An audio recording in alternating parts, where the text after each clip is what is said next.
have my chat up as well, correct? And I do. awesome. Cool. I will let you lead, and I will follow. I shall tweet. Oh shit. No lipstick, no problem. That's the right outfit. That's the wave I'm rocking right now. It's just, Oh, I hope our picture of us is on this phone, not my other phone. Don't be on my other phone. You have 2 phones? Oh, right. 2 phones, Businesswoman. the hose. yeah, my business phone and then my actual phone. Oh, it's my business phone. Gotcha. Oh, also, we are streaming, so just... I just, if we... because... Oh, the first one. No matter what I do. I know. What is good, Io? We already got one peeping. Hello. JC was good. Yeah, y'all are technically early. Can you hear her? You should say more stuff. Change stuff. What's going on, people? People. I'm really hoping they can hear. I really hope they can hear me. Oh, they can't? What? Okay. Oh, she's low. Oh. I'll turn up Discord as well. Thank you. See, this is why we do this. Turn up. I think it's... How about now? Am I better now? Are we good now? Because I just turned it up more. Yeah? Check 1, check 2, check 1, check 2, check 1, check 2, check 3, check 4, check 5, check 6, check 7, check 8, check 9, check 10. Oh, God. This is literally not what we're here for. I really just want to talk about issues in the FGC. Not you, I'm talking about somebody else. Oh, no, I know what you mean. Don't worry. Big bet. I get it. We get it. She's hot. We know. Like, can we just please? We talking about the facts today, brother. We can tell her she's hot every other day, but... Like, today we're talking about things that matter, like problems and successes in the FGC with people of color. Anyway, I don't want to get into it because I'm going to probably start ranting. They said it's good. But we're gonna... Yeah. Is it okay now? Because, like... Hello. Because this happened to me before, and it took me, like, 5 minutes to get... Is it good now? Are we, like, volume-wise, are we good? Like, like be realsies with her. Like, if it's not good, then, like, you gotta keep telling her. I want that you to way be able to be heard. Right? Exactly. So it's like, yeah, like, we good? Like, you gotta be real. Don't be, like, settling for shit. Don't be like, oh, it's better, but... I think we are good! JC, that's what I'm hoping! Agent Smith said, yes. Okay. Io said, is good. Okay, good. Okay, now I can do the tweet. Okay. Hi everyone, happy Tuesday. Thank you for showing up. This is super important. I'm so glad you guys support what we're here to talk about today. And we will be answering questions, right? I think, yes. Yeah, we'll answer questions. Q&A sound right? Chill. Yeah. A little higher? Even more? Okay, I'll turn her up all the way. Even though I feel like she's already really fucking Do you know what? Then what you should also do is if you go to, like, your actual Discord and you, like, right click on me. Okay. Oh, I need to, that means I have to minimize the thing. It's fine. Don't worry, they can handle it for a second. Okay. If you right click on me though, then you can just take the slider for my volume and slightly tap it up a bit more. Okay, hold on. Let me... What the hell? Okay, got it. Oh my god! That's so scary. I don't know what I did. Oh my god. You're fine, don't worry. Calm down, you're good. Oh my god, that's so weird. Oh. Okay, go to your display capture really quick. Okay. Oh, never mind. You're good. Oh, okay. I'm trying to get out of, like... Oh, got it. And then, tap on you. Yeah, if you actually see, like, on your screen there, you'll see, like, a little video icon and stuff like that. On the right side of me, like, on the picture of itself of me. It should be, like, oh, here, this side, right here. Right here. One of these, if you right-click it. Oh! There you go.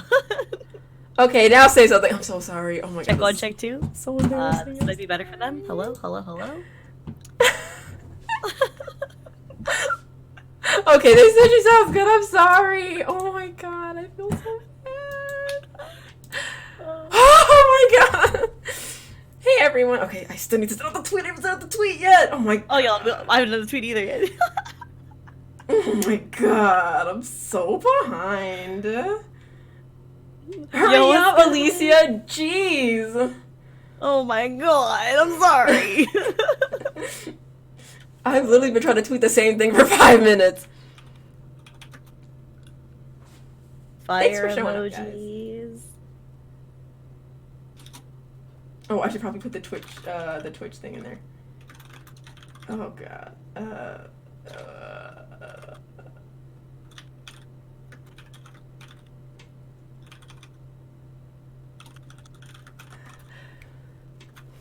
What's good, everyone? What's good? I see all the love in the chat ranking. Rose, Agent Smith, Hot Limit, JC, Hand Rose. Damn, I'm blind! This is why I have glasses on the side, just in case this, you know. But, alright. Want to wait a few minutes, you know, let people roll in? That sounds good. Bet. Okay, I feel better. Because I was like, I'm terrible at sound. Okay, I tweeted it. We're good. Thank you so much. Same. We are in there. I will expand the chat so I can... Oh, here's some ads for you guys. Enjoy those. Yeah, hold those ads, bitch. Hold those ads. Hold those ads.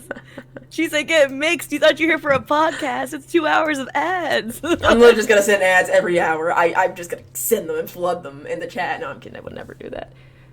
Oh, what's good, Rich Dicks? What's poppin'? What up?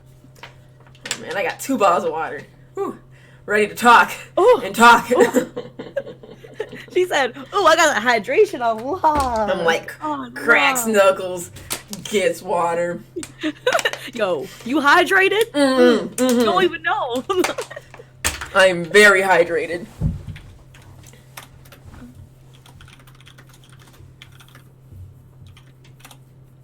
I'll just ping in my Discord to let them know. Yoink.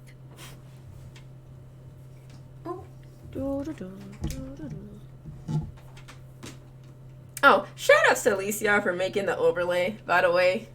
Ayo. Very quick, very well designed. We've got really cool like colors. I like this. And the screens are like big enough so that we can like see each other's. That's super small. I love this. I need to get better at this because I can't make overlays. I leave that to the talented folk. I'm just like, it's something I learned like on the fly because of editing, but like I'm not actually that great at it. I just know the basics enough to get by. Oh, that's good enough. Man, It's like, what's that lazy-ish, dude? Like, let's just throw that on. You're like, oh, it's like, did you use Photoshop? Yeah. Even better. Yeah, I mean, like, you paint in Photoshop, don't you? Mm-hmm. I mean, if you know how to do that stuff's way more complicated than this. It's funny because I think it's the opposite. Like, something I've done my whole life, right? But, like, that kind of work, like, really graphic-y, like, shades and, like, geometric stuff. That ain't me. We hire on people to do that. Because She's like, I got people for that, bitch, okay? Because I can't, I can paint, but I can't make overlays. I can video edit, but I can't actually edit videos. I can only like cut and like dissolve into other clips. It's just so basic. I mean, splicing's important too. Like, as long as you know how to do like basic stuff, like that's what matters too. It gets the job done. People go and watch it regardless. It's fine. True, I try and get better with every YouTube tutorial I watch, every minute tutorial. Hey, but that's like, hey, at least like you're actively like trying to improve versus just being like, you know what, I'm gonna be bad at it, I'm gonna hold that. Like, no, like you're at least trying. I do, because I care too much about what I pump out. It's not just about what, when I play, it's about, what I do as a whole. What, the things that I give to the community, what do they look like? Because this says a lot about me. So, True. Quality is important. Not saying it has to be like, A+ material every time, because I might not know everything, but I would try my dang best. Yeah. I mean, especially when it comes to content in the community, like as you just said, right? Where it's like, oh my god, we actually getting to the podcast right now? Are we still talking? Because like... Oh, okay. Yes, this is actually live. So did you want to start? I'm sorry. I think we were just... I was like, oh yeah, we actually like, because like I was like, if we're actually talking about content creation, I would love to talk about that. Because I feel like we will definitely be talking about it then. Yeah, right. Like, I was like, are we officially starting? Is that what's happening right now? Yeah, we can start. We can definitely start. I'm so sorry. Let me get my legs ready. Just put that down. Okay, I have my feet up right now. I'm like curled up in like a little ball. I'm like, what's going on, guys? Nice and cozy for this discussion. Hell yeah. Nice and cozy. Welcome, chat, to our discussion. Hell yes. So we titled this podcast FGC book for a reason. Oddly enough, within the past 2 days, it became more relevant than ever. One thing that Cuddle and I talked about time and time again with every tournament that passes throughout the entire time that we've known each other, actually, was the fact that, we're both colored women in the scene and how it affects us and how it affects us differently than being one or the other or just being the average Joe of the community, right? So, for example, like there's times where we went through some difficulties, like one either it being like Twitch chat or two it being the weird situation that happened in 2018. You remember that, girl? You remember that? Like we've been talking about that today. There were a couple. Which one are we talking about? Do the commentary one. Oh! the one where you almost fought them. Like you almost fought them. That shit was crazy. Wait, what we discussed a couple days ago, correct? Are we talking about the same thing? Or are we talking about the same one? Because there's two. Okay, let's talk about. Okay. Because there's a couple. That's sad. Huh. Yeah, that's sad. Yeah, it's like so. It comes to the end. Oh no, that's not what you're talking about. We won't talk about that one. We don't talk about that. Okay. That's what you're talking about. Yeah. So it's like when it comes to like being colored and like also being a female and stuff like that, and how it actually affects what we do in the scene. And sometimes it's hard for people to see that, right? Sometimes it's hard to see how it affects us because we are so used to being like super confident. We're so used to being beacons. We're so used to like putting out our best foot forward. And it's true, we do that time and time again and we enjoy doing it. But it's also important to shed light on the other side of what's happening. Because it's cool to take things off with like a chip on your shoulder, be like, it doesn't matter, you know what, we're doing our thing. That's what's important. But at the end of the day, sometimes that shit hurts. But right? It does hurt. And you know, you always have to put up this you have to put on this thick skin all the time, right? And you always hear it from people, oh well, you know, this is the community. You have to be, you know, you can't let this phase you. You can't let this, you know, you can't let it do this. You can't let it do that. Well, it's always usually from the people who aren't even on the same level when it comes to the type of exposure that they get, right? They're more of the audience. They're more of the, like, casual, like, contributors.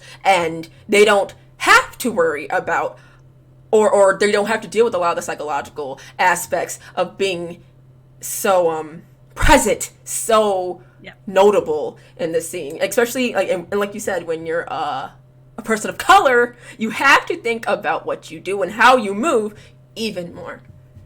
Exactly. Like, I mean, one of the things that I talk about time and time again, even with like, my own chat, is like coming off as being the angry colored person, right? Because like whenever you discipline somebody or whenever you tell them like, hey, like that's not okay to do, instead of it being portrayed as you setting someone straight, instantly it's like, oh, we're the angry colored woman. Yes. That's what it jumps to as the next mentality. And it's like, even if they're sub to me for like fucking like 30 years, dude, like even if they've been like with me forever, like they still sometimes get people who have that impression who like are like, oh, Alicia, like you're just being hypersensitive to it. And I'm like, what? But you're trying to tell me, the person who's going through it, that I'm being hypersensitive to this. Like you would know. Like you would actually know. Yeah. And it's even crazier too, because at the same time, right, is that most of the time, like you and I, because we've had calls about this before when we had stuff get to us before. We don't talk about it, we don't open up about it, we try to like hold that down. When something really gets to us, like a really crazy comment, we go to each other instead and we're like, hey, like someone said this about me, it hit me way too hard today, and then we gas each other up to make sure that we're okay emotionally and we move on, right? That's the thing though, right, is that we should be calling out this is not fair. It's not fair for this to happen. And yeah, there's trolls online. We get that. We know. We've been here. We know. But at the same time, one thing beyond that is the fact that when it's more than just trolls, when it also becomes passive racism with people who are actual people within the community, not just trolls anymore. And that's something that we face time and time again too, right? Where it's like, listen, I love like sexualizing myself. I love doing my thing, being confident, whatever, right? But there's times and places for that stuff too. And like that's something that even at the start of the stream, right? Like no offense to the guy who like started complimenting you on your appearance, like you're beautiful and everything. That makes sense. But at the same time, there's a time and place for everything, right? I wasn't feeling it. Yeah, and you could tell you weren't feeling it, right? And then they proceed to call you beautiful again and try to compliment you more. And it's like, understand, like read the room a little bit more. Read the room. Right, because like this, you know, these are serious topics we're talking about. I don't need you to try and like give me validation by saying, oh man, you're hot. Motherfucker, I get called hot all the time. I don't care. Like we use our platforms to talk about important topics, especially those that affect us and the people in our group, in our demographic, right? And that's what we use it for. I don't need. There's so many things you could have. How you doing? What's the topic for today, Cuds and Alicia? Anything else could have sufficed. Time and a place, like you said. Read a room. Yep. Because even coming and saying like you're like attractive and stuff, that's like that at the end of the day is like, kind of okay. But it was after you already said like, dude, no, not today. Like and then he continued to call you like pretty and stuff and focus on your appearance. And I was like, what? Like, she already said like she already said not to. What? And I'm like, it just. Gotta talk about the topics. You know, this is what matters right now. If we're doing some type of, okay, a thousand different looks to the FGC from 1,000 different women, okay, yeah, we can say, oh yeah, all these looks are hot. They're hot. But this is not what we're talking about. We're talking about more problems and things that we experience. So, yes, thank you guys, and we appreciate you all for coming here to listen and not just talking about our looks, because that's not what this is about. So, that's facts. That's facts. Thank you. And like one thing to elaborate on like passive racism. So what happens is, right, passive racism and then like segregation of sexes. This is two things that happens. One, a lot with Cuddle, a lot. So I'm gonna really dive into this one because like sometimes when it comes to like shattering that with you guys, it's a little harder for Cuddle to go through because she wants to like love you guys with all of her heart's content. And I agree with that. But at the same time, there's understanding when you're crossing a line that's not okay to do, right? So time and time again, in almost every interview you've ever seen of Cuddle, one of the quotes that she'll always say at some point during her interviews, if you're a diehard Cuddle fan, you know this, but it's one thing she'll always mention in her interviews is like, hey, like, I am one of the best players in North America. Bam, right? She doesn't put the title of female. She doesn't put the title of colored. It's none of that. All that standalone sentence is I am one of the best players in North America. And that's facts. The reason that she does that and isolates the topic so that it's not using any other things added onto it as an adjective is because it should be a standalone statement where it creates equality. The moment you start comparing yourself to other women, it's not good for anybody involved. And on the second note is that when compared to other colored people, it's not good for anyone who's colored involved. What should matter at standalone is how good you are and the fact that she is one of the best players in North America. Right. Thanks, love. I love you. So yeah, like what Alicia said, it's very important that you know, in the time of me being in this scene and competing, you know, what stands out first? I have a vagina. So yep. With that being the case, it at that point they think it's like they automatically a lot of people who view Tekken and in general, they'll kind of segregate me in that way. And even if it's not intentionally, it's still the fact that it's not healthy to do. It doesn't progress the scene. It separates women and women and male competitors. I always say this, I'm competing against men 98% of the time, and I'm beating men. So if you're not saying the best male player, saying the best female player in certain contexts doesn't really make sense because I'm beating them. We're on the same level. And so yeah, that's definitely something like segregating women like that, even though they are on the same level as a lot of the male players, especially the top ones. You're not bettering the scene. You're actually a part of the problem. And I've even had people say like, oh, well, you know, that could actually be seen as a compliment. I'm like, well, no, it's not a compliment. Now, in some instances, I get that we have to, you know, this is a woman who's doing what maybe like other women haven't done yet, or maybe, you know, she's more rare. But like even then, like if I'm referring to myself, I'm a North American top player. We're in this, and then that's about it. Because the moment you mention that I'm a woman, and I've noticed this, the moment you mention that, people start belittling the work that you do in this community, and it shouldn't be like that. Now, it has not been like that too much for me as of late because of, proving myself, but it still comes up, still enough for me to be like, this needs to be squashed now. I remember in 2018, like, some of that was like, it was brutal until tides turned, right? Like, it was weird to see how people approach it a lot of the time, because in reality, right, facts, right? I feel like a lot of the time it was really great because of the press releases done about you too, where time and time again you kind of flat out stated, hey, this is my thoughts, this is the version in which I want you to represent myself and how I want you to perceive me as well. And that you being vocal about that shifted the dynamic of what was happening to you. And that's why stuff like this is important. That's why we're doing a podcast like this in general, guys, just so you're aware, is that talking about this element is so important. And we've been quiet for a very long time about a lot of this stuff because we thought that that was the right thing to do. We're now in 2020, and we realize that being quiet about a lot of this stuff and like holding on to that isn't the right approach anymore. It's actually vocalizing it and making sure that we share spread the light on what we're going through. When it comes to even myself, right?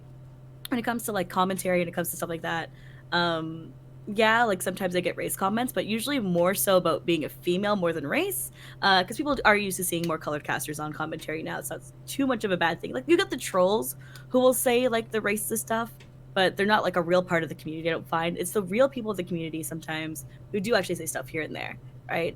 And it's a little disheartening to see how it comes about, right? Where it's like, for example, like I've even gotten like, man, Alicia's the only female caster I would watch, and it's like, what are you saying? No, you can't do that, right? Because now you're literally putting a bar where you're separating the other females who are absolutely incredibly talented that you just haven't given a chance to yet. Exactly. And they're like, that's a compliment to you. It's not a compliment to me. Because now you're literally just separating me from everybody else who should also be acknowledged too, right? People like Romanova, right? She just finished casting at LCQ for Dragon Ball. People like Senpai, who casted top 8 at EVO as well for Dragon Ball, right? Sorry, for Smash Bros. Ultimate. And it's like, you have these amazingly talented casters who are females, right? You have Jackie, who did Capcom Cup. You have Persia, who's been here for so long, right? Romanova. Yeah, right? Like, there's so many talented women who are casting. And to kind of like look at it that way is heartbreaking, because they're like, they intended it for it to be a compliment towards me.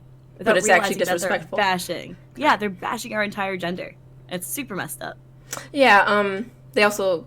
What happens with women in the community is like what other people will do is they'll try to pit them against each other.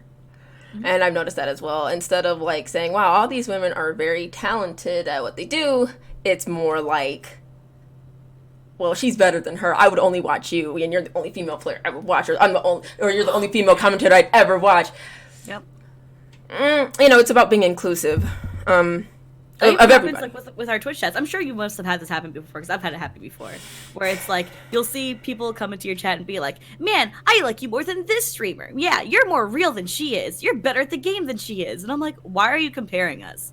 Like, they do that. Watch my stream, but don't do that. And I'll set them straight, or I'll just ban them flat out sometimes. I'm like, listen, if you're out here like dissing on women, like, I'm not about that. Like, don't be around me. I don't care. Like, yeah. It's not okay. It's not okay at all. And the first thing they'll do is they'll think, because they feel like it's a comfortable space, that they can do that. And, or maybe they've watched you a lot or watched us a lot. You still can't say those things. It's like they kind of show more of their true colors. I definitely gotten that as well. I think I've got it in the sense of like, oh, who do you think is better, Tanukana or Yu? And that's one of the most annoying questions I get. And I don't get it often, but I think it's really annoying, because it's like, I don't compare. I'm like, that's the last thing I need to do, is compare other women and how they play. I'm like, I think they all have their own kind of style, and I'm like, I don't want to get into that. Or then they'll like make really odd comments about it, and I'm like, well, and then I'll say something that's kind of like, okay, well, I'm like, maybe you comparing two women shouldn't be the way you should go about that. And then they'll get really upset, and they're like, that's why you're not going to ever... They'll say, like, that's why you're never going to be like them. I'm like, I don't want to be like them. I want to be like myself. Just because I'm not playing into that comparison thing that people seem to do when it comes to women. They'll ask me this stuff.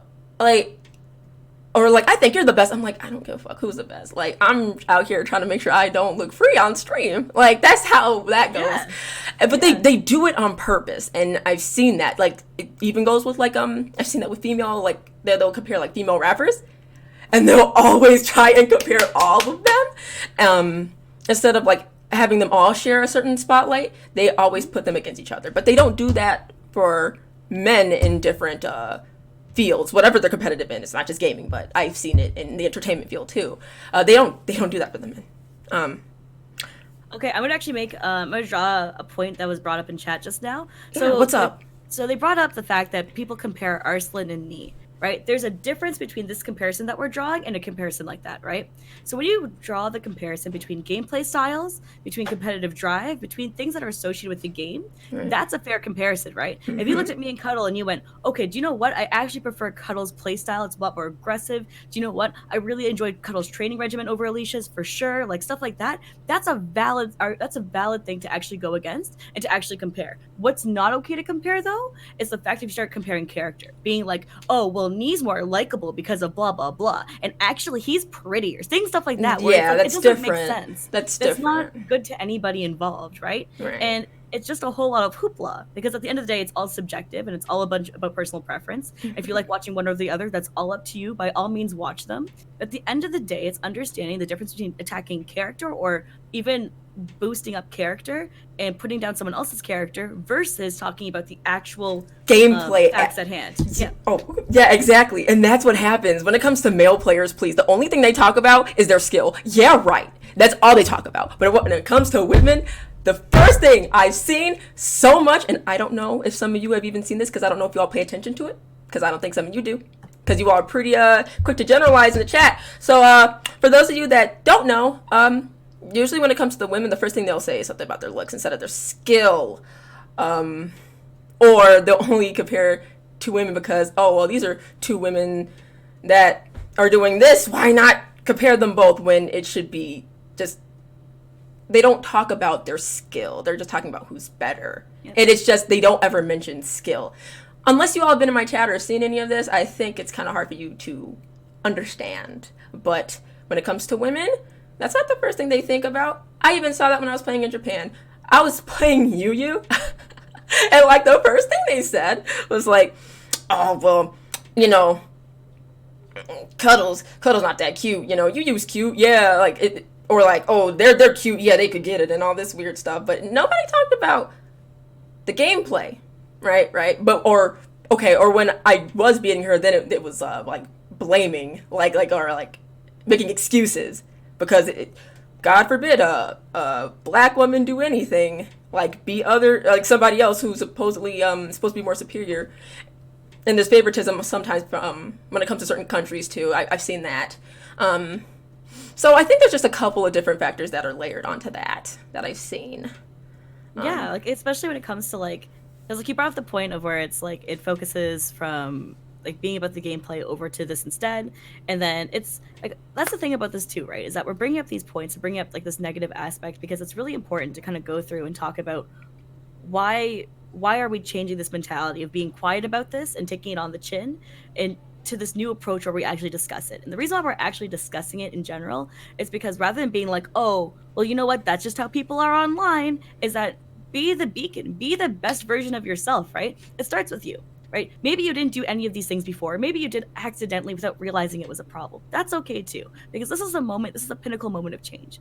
Every second that we are here, we are a different person, and that's a fact, right? The past us is gone. The person who was 1 second ago existed is gone. The person who's coming in the next second hasn't been born yet, doesn't exist yet, right? You are only who you are right now. So it's making better choices and influencing the people around you to be better as well, to hold people to a higher standard and be more accountable for their actions. And you can't do that unless you take the first step already. So that's why Cuddle and I are trying to take this first step together, so that way we're able to help other people go into this motion, right? It's pretty tough. Oh, sorry, I'll let you. Oh yeah, no, go ahead. No, you guys, it's all good. It's all good. But like at the same time too, right? Is that a lot of the time when we face stuff like this is because we're in front of streams a lot, right? So for example, like if you guys don't know who I am, I actually cast for Soul Calibur.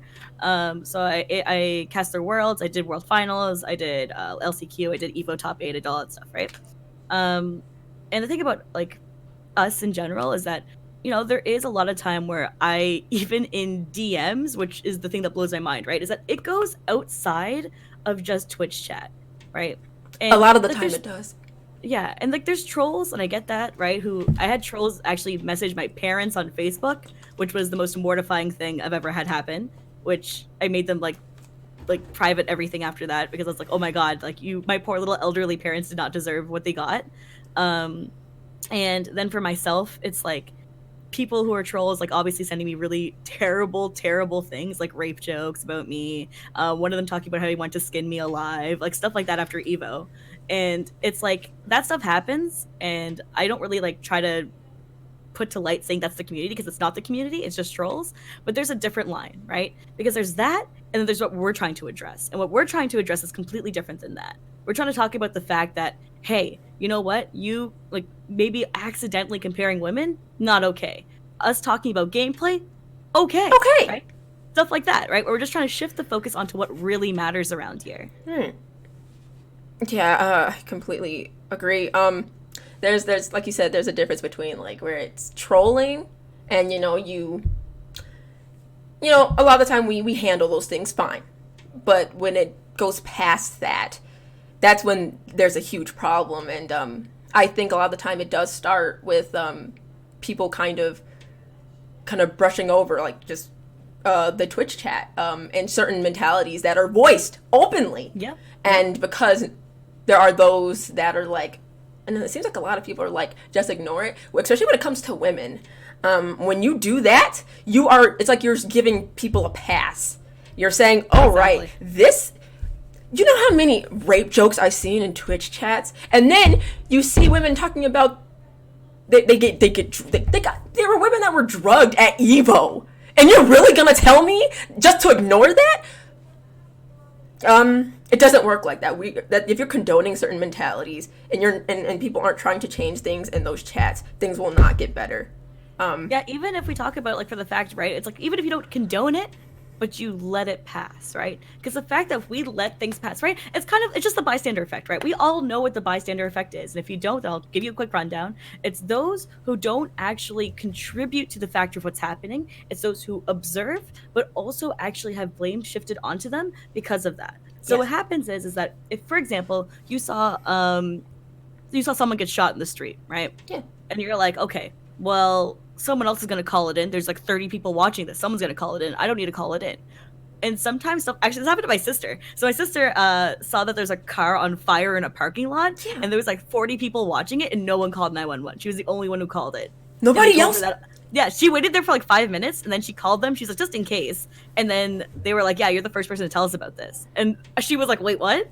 And there's like a bunch of people standing around. No one did anything, right? And that's the thing, right? Holding accountability to yourself, even if you're not truly involved, is because when you take that step, you help better things in general. So, right, you're instead of like turning away and having a blind eye to it, right? You're like you said, you're helping better the situation. Like the more people that speak up about the things that occur that are putting down a group of people, I believe change happens in that way. The more allies we have, the better, because women are contributors to this community in so many ways, whether it's the content you watch, the hosts that you see, the players who who give you energy because you love watching them, or the commentators that are just bringing down the house and they're just making those matches fun to watch.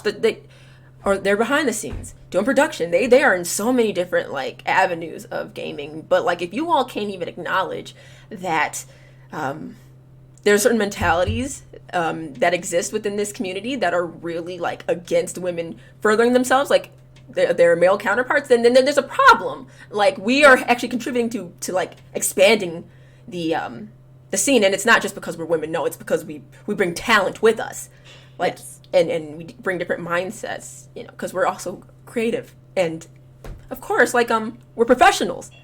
Yeah. So the same respect is deserved, and like I understand if people like some people who aren't like fully active in the scene or aren't fully like involved in everything besides like maybe watching a tournament or two. We understand if you don't know what's going on. But that's the point of this, is that we're shedding light. I'm saying this time and time again, is that we're shedding light on this so we can understand what's actually happening, because we've been silent on it this entire time because we thought that that was the best move. We thought that we weren't supposed to speak up about this and that it would look bad on us and that we would be seen as being like weaker for it too. But we're not weaker for it. We should be talking about this, and the fact that we're so scared of being judged for talking about something that's affecting us doesn't make sense at all.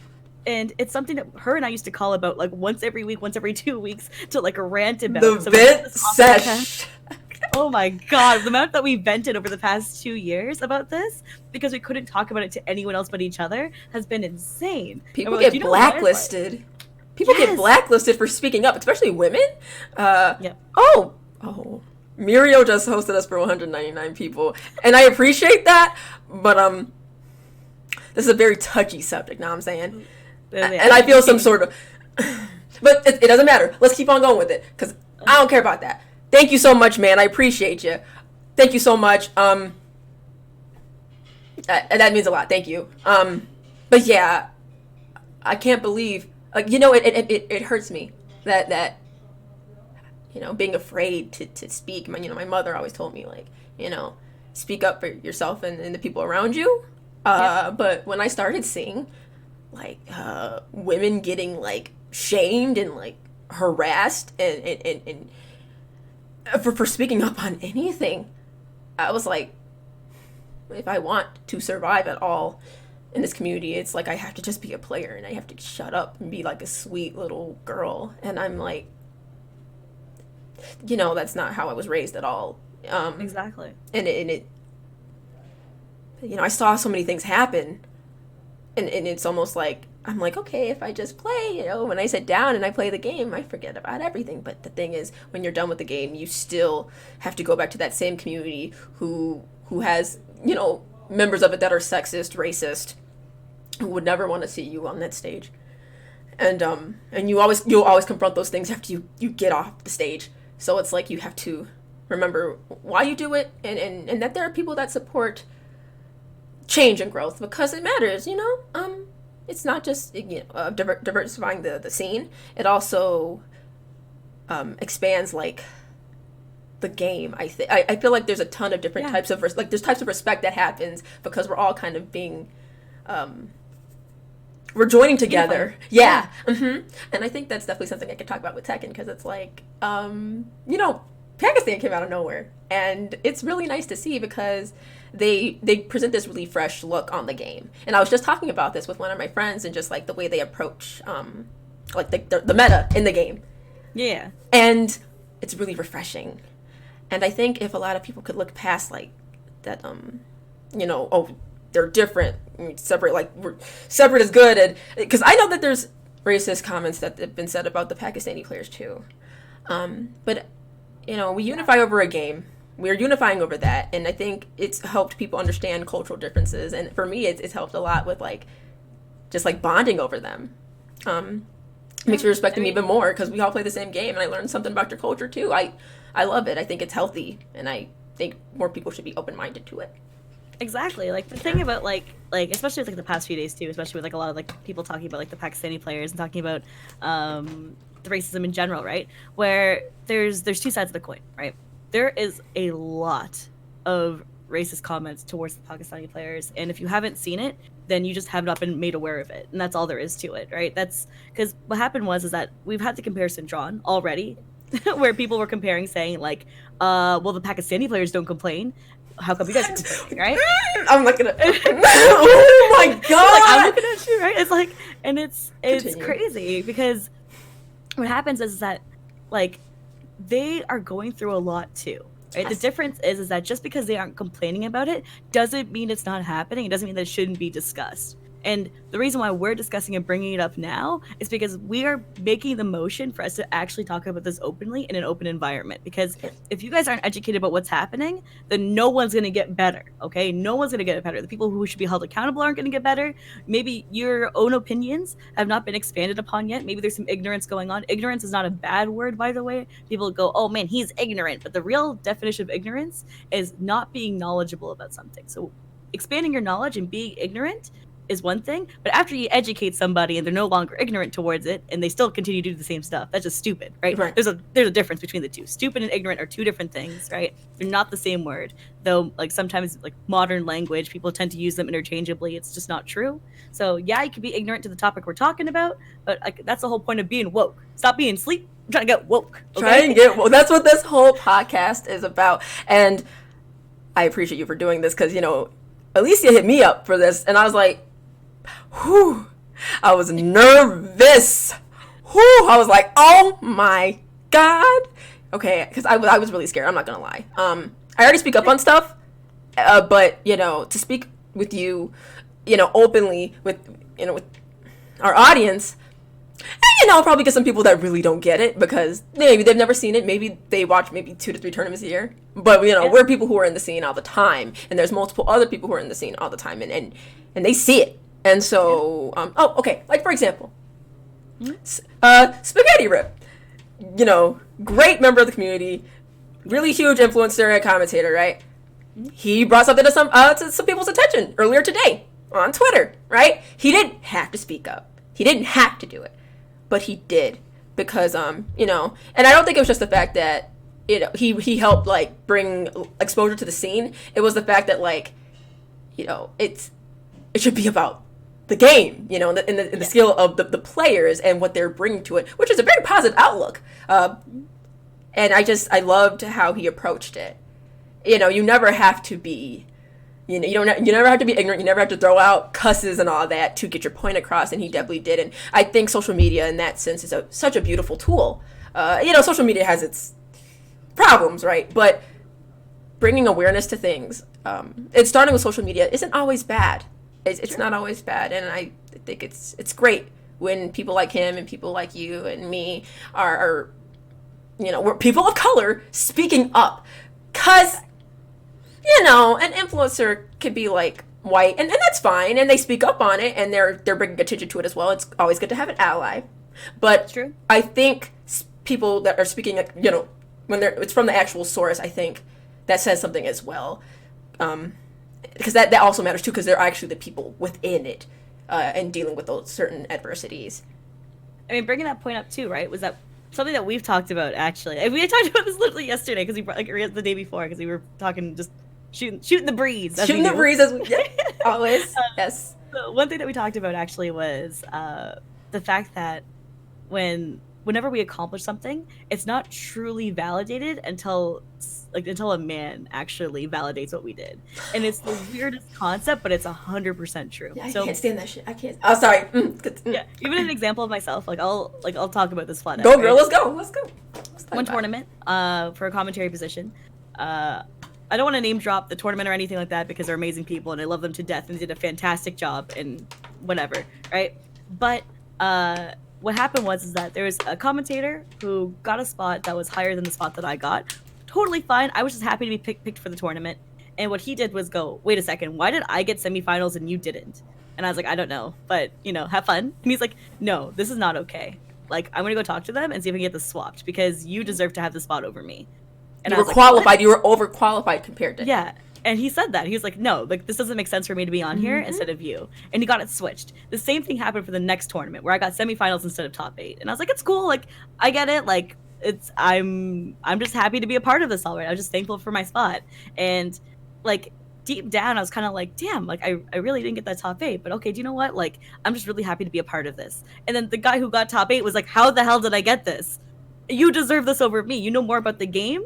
You've been here for longer. You understand the people. Like, I don't know anything compared to you. Like, I mean, I do know stuff, but, like, I'm a semifinals caster. I'm not a top 8 caster. And it should be you, not me. And then he messaged them and told them, hey, can you swap us? And it was like, damn, it took 2 times where men had to speak up on my behalf instead of me doing something about it, or instead of me being recognized for my talent, right? For something to actually shift, right? And I was really thankful that they did it because it's amazing to have allies. It really is, and that's why I'm so thankful to both of them for doing that.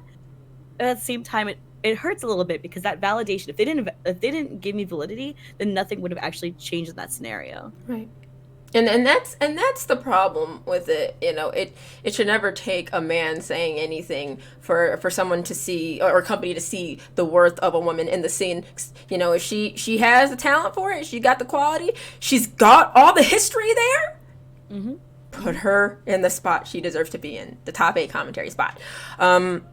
Yeah, I completely relate. There's been times where someone will say, "Oh yeah, this male top player," or like, "Oh, Lil Majid said, you're the best female Tekken player," or something like that. I forgot what it was, but I was like, I'm like, yeah, I know I'm a good Tekken player. Yes, that's fine, but like, I don't need you to tell me that's like a man told you that. Like, it just doesn't make it any better. Not even though I do, I look up to Majin, and when it comes from his mouth, when he's like, "Hey, how's it feel to be a top player?" And I'm like, "Oh my god, man, this is awesome, like, turn up. That's awesome." Yeah. But when it comes from other people, like, "Well, they said this about you."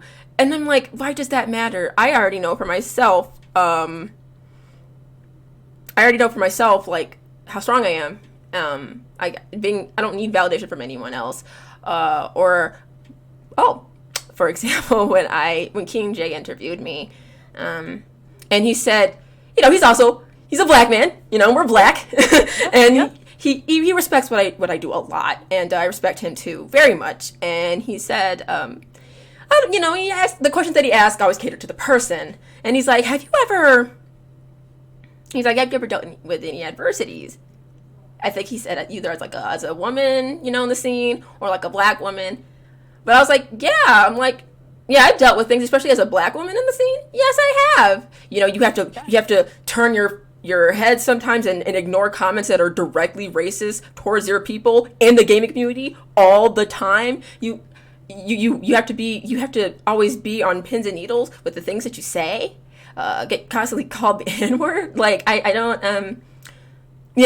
but of course I didn't say all that in the interview, because that's not really what that interview was about. But I did say, yes, that does exist, especially as a black woman. Yes, that does exist. Someone was quick to say, like, yeah, they're like, what problems, what adversities? Like, are you just mad because you're not Beyonce? And I'm like, yeah, that was a weird ass comment. And you know what it took for somebody to say something and, like, call that poor ignorant person out? Was a man, King J, to say something. Like, I know people say stuff about me all the time. When you're in the scene, you're in the public eye, of course. But it's the fact that, like, that was something else. And it took somebody else saying something for that to be the case. Because, like, what I'm talking about, you don't know anything about it. You don't know anything about what I deal with. So, who are you to say? They're like, "Oh, pick one. Is it the race card or something else?" They're like, "She always plays the race card." I'm like, well, I bring attention to it. When I play, it's not like that's the first thing I talk about. But I do use my platform to bring awareness to it, because I've literally had to look the other way so many times.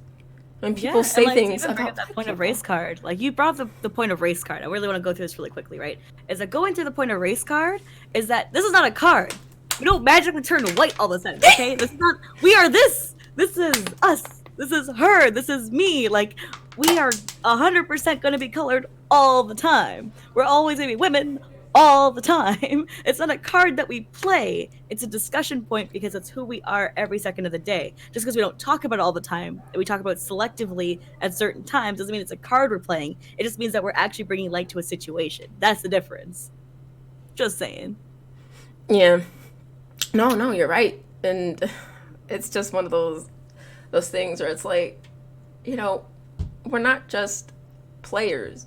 Our color becomes a factor so many of the times, whether we ask for it to or not. We don't get a choice in that, unfortunately. Whether it's what people say to us or what opportunities we don't get, or, because this is how we were born. This is the ethnicity we are. We can't change that. So it does make things a little complicated sometimes. And there's like a lot of times where it's like just self-silencing stuff, right? Where it's like, you know, I even in interviews where I get asked, right, where it's like, what's the hardest thing? What's like the biggest difficulty you face or stuff like that, where it comes to the community, and I'm like, oh, okay, well, the biggest thing I face with the community is like, oh, how I want it to grow. I try to like spin into a positive element. Right. Where in reality, if it's like actually asking me deep down, like, what's the hardest hitting thing? It's like, yeah, dude, you're getting called the N-word every time I've ever casted ever. There's never been a time where I haven't been called the N-word. Or they put that black emote, that black guy emote, the one, you know, the one. You know the one. Yeah. It's like every single time, and it's just like, yeah, like it sucks, and it's something that like, yeah, like people can say like, oh, you know what, like just ignore it and move on, blah blah blah. It doesn't matter, they're just trolls or whatever. It's like, and like people try to move on from it or whatever, but it's like, and it's hard to put it together, but it's like. I guess I got mad frustrated for a second. I'm sorry. No, it's okay. It's okay. You know, this is what this is all about. Let's go. Yeah. Take your time. Take your time. Man, it just sucks because like we come and face this like all the time where it's like, yeah, people will tell you like, oh man, move on, brush it off, and that's the thing that we have been brushing it off for so goddamn long. Long. Yeah, and we try so hard to spin things into positives. We try to like be like, do you know what? Rise above this. We're stronger than this. This doesn't matter. They don't matter. What matters is what we're doing right here and now. Those are all true things. Yeah. But to lie to you guys and just say time and time again that this does not affect us is also BS, right? There's some days where it really doesn't affect us, right? There's some days where we can be like, whatever, we good, right? But there's a lot of the time where those comments sometimes, especially if they're from people who we've actively seen in the community, from people who we've even like sometimes when you get your own subscribers saying weird janky stuff. Oh, I've seen that. Oh, I've had to block people, remove them supposedly who supported what I do, and you know, people like me, right? And then they showed their true colors in social media, and I'm like, oh yeah, no, I'm sorry, honey, we can't, you're not cool with me. Like, you show what you're about. And people are like, what I do? I'm like, I'm not your mama. I'm not gonna teach you this. You know, we bring awareness to it. What you choose to do with it is on you. But like, if you can't even notice what the problem is, like, I don't want to deal with that. Like, I already have too many roles in the FGC that I have to deal with, like, you know, take care of. Too many jobs there. I don't got multi-thousand kids, man. I ain't paying no child support like that, okay? Thank like, you. Listen. Yeah, like, it's just like, that's a whole other, like, I can't do that, you know. And it's like one of those things, like, you know, I think about it, and I think about when I was first kind of like starting, and I was really hyped to be in the scene, right? And I love playing. I still do, right? But I mean, I'm talking about the past right now. But you know, I was Tekken Tag 2, and I really love. I was really excited to compete and stuff, and I was doing well, and I was getting stronger and stronger. And I was training with some of the best people in the country, because that was when Tekken Tag kind of had good internet, right? For good net code, I mean. And I was really excited, and I wasn't really social media heavy like that. You know, and I saw a thing or two about somebody saying something about black women not being able to play the game. And since it was one of my first introductions to it, you know, the social media part, and from a player who had a lot of influence in another scene, it was and seeing people that I knew, people I knew were agreeing. That I'm not gonna lie, you know, because I had this romanticized version of the scene, but when I saw that, it shattered everything, and I learned I couldn't trust anybody. You know, people say the FGC is inclusive. No. There's parts of it that are, but there's a lot of parts that aren't, especially when there's not more consequences put on people who are literally trying to push out anybody that looks different from playing. And you know, at the time, I'd already made tons of top 8s, and you know, I saw that, and somebody's like, Cuddle's not gonna be happy about that. I'm thinking, well, no, of course you should say something. And they said, well, you know, you, Cuddle, and Pink Diamond are the exception. There is no fucking exception. You know, you're talking about every black woman I mean, you say that, and I want to be included then too. Like, this is terrible. It was terrible, and it really made me think twice about who I trusted, about who I had let in to my circle. I found myself, I started questioning what I looked like. It fucked with me for a very long time. Damn. Like, I cried to my mother. Yeah. People can say, "Oh yeah, accept this." Well, that's like your first introduction to it, and you're playing, and you're trying to be spectacular and do your thing, and literally somebody else can say that, and nothing happens, and you're not used to that. It's a really rude awakening. And I don't know how I stayed. Because I want to leave a lot. I want to leave so many times. But the love of the game and the people always brought me back. And you know how many terrible comments I've seen about black women? It's so like, bad. I should never give anybody that power. And I didn't. Because I never let them see me sweat. I never did when I played. You know? I you know, you remember that you love what you do, but Jesus, sometimes you get tired. That's facts. It's like, at the end of the day, right, is that we're human. We're human, and not only is this affecting you so strongly, and it's also affecting the potential of having other black women coming into the community, right? People of color in general coming into the community. It's hard for them to feel like they can have a foothold. Actually, a really great example in comparison, right, is that if you had, actually, screw it, I'm gonna talk about this certain situation, actually, screw it. So actually, back in 2018 when I was casting, there was one event where I was casting with somebody, I won't drop names of him, but like we're casting, and a black woman goes on stage. I know who she is, right? It's actually Pink Diamond. Pink Diamond goes on stage for Calibur. And I get mad hype. I'm like, oh, snap, that's Pink Diamond, blah, blah, blah, right? But before I could even say that, right, he goes, oh, man, she's going to get wiped. She just walked on stage. It was pools, dude. Like, what is wrong with you?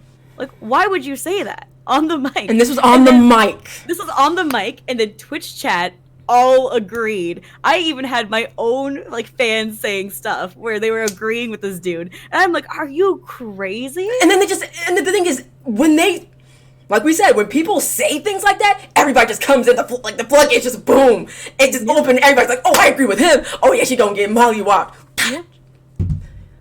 And that's whack. And it's whack. And then I was like, and then I instantly was like, screw it. I'm gonna like call this out. Bam! And I was like, hold up, what did you talk about? This is Pink Diamond, blah, blah, blah. Talked about her Tekken 7, like, history, moved on, talked about, oh, she plays Taki and Calibur, blah, blah, and then the entire time she was playing, I felt like I was playing catch-up, where I was like, holy shit, this entire time, no matter what he says now, or how we commentate this game, the entire time the outlook people are gonna have is that she's not good until I can prove that what she's doing is good, regardless if she wins or loses, right? Right. So, when it came to her first game, right, she struggled. She's against a really strong player, though, mind you. Right. That happens. You know? Yeah. Game 2, though, she adapted so well, and she gave him a run for his money. Let's go. And I called that out. I was like, that was such a fast adaptation to make that change from those few seconds she took before mashing that rematch button. Are you kidding me? That's how you know she has been in this FGC for too damn long. Right. Because you can make adaptations like that fast. That's a veteran. That's a veteran. That's a goddamn veteran, right? And I was talking about that, where it's like, listen, you gotta put respect on the name when she does stuff like that. And the thing is, too, is that if you had a random homie go on stream, right? Let's ignore race, ignore gender, ignore color, everything, right? Okay. You see, sometimes there's random ass people who come in and cook everybody. They absolutely cook everybody, and no one sees it coming. You know, those they're the dark horses of the tournament. Right? Yes. Those hit and miss MFers, dude. That's what they are. They like roll up out of nowhere's ninjutsu your ass, and then you're just like, okay. Yes.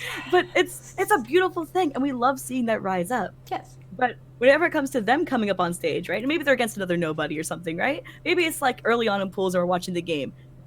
usually it's just like, oh man, like blah blah kind of game, right? We talk about the characters they pick, we talk about like the play style they play. No one really talks about them as people. But if it's a woman walking up on stage or a color chick walking No, they don't talk about that first. They don't. Especially if you're they don't. Especially if you're not established.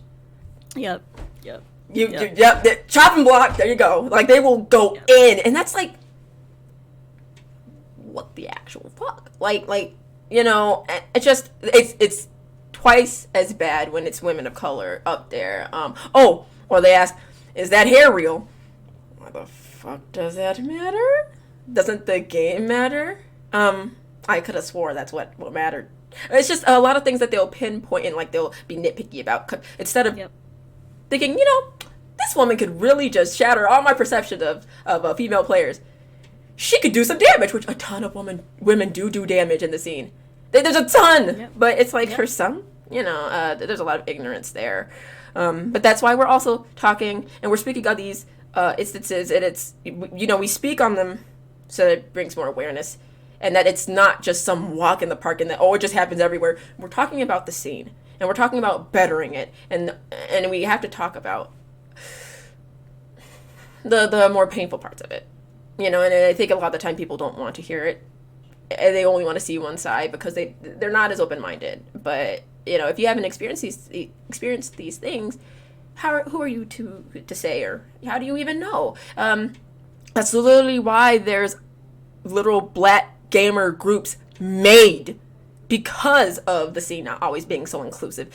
I'm sure you all have seen that, because Twitter says who they recommend to you. So I'm sure you've seen that. And like, if the scene was really that inclusive, that wouldn't even fucking exist. But it's there for a reason. And then there's a black girl gamers one, because you don't see a white girl gamers one. You don't see a lot of that. You don't see none of that. And why is that?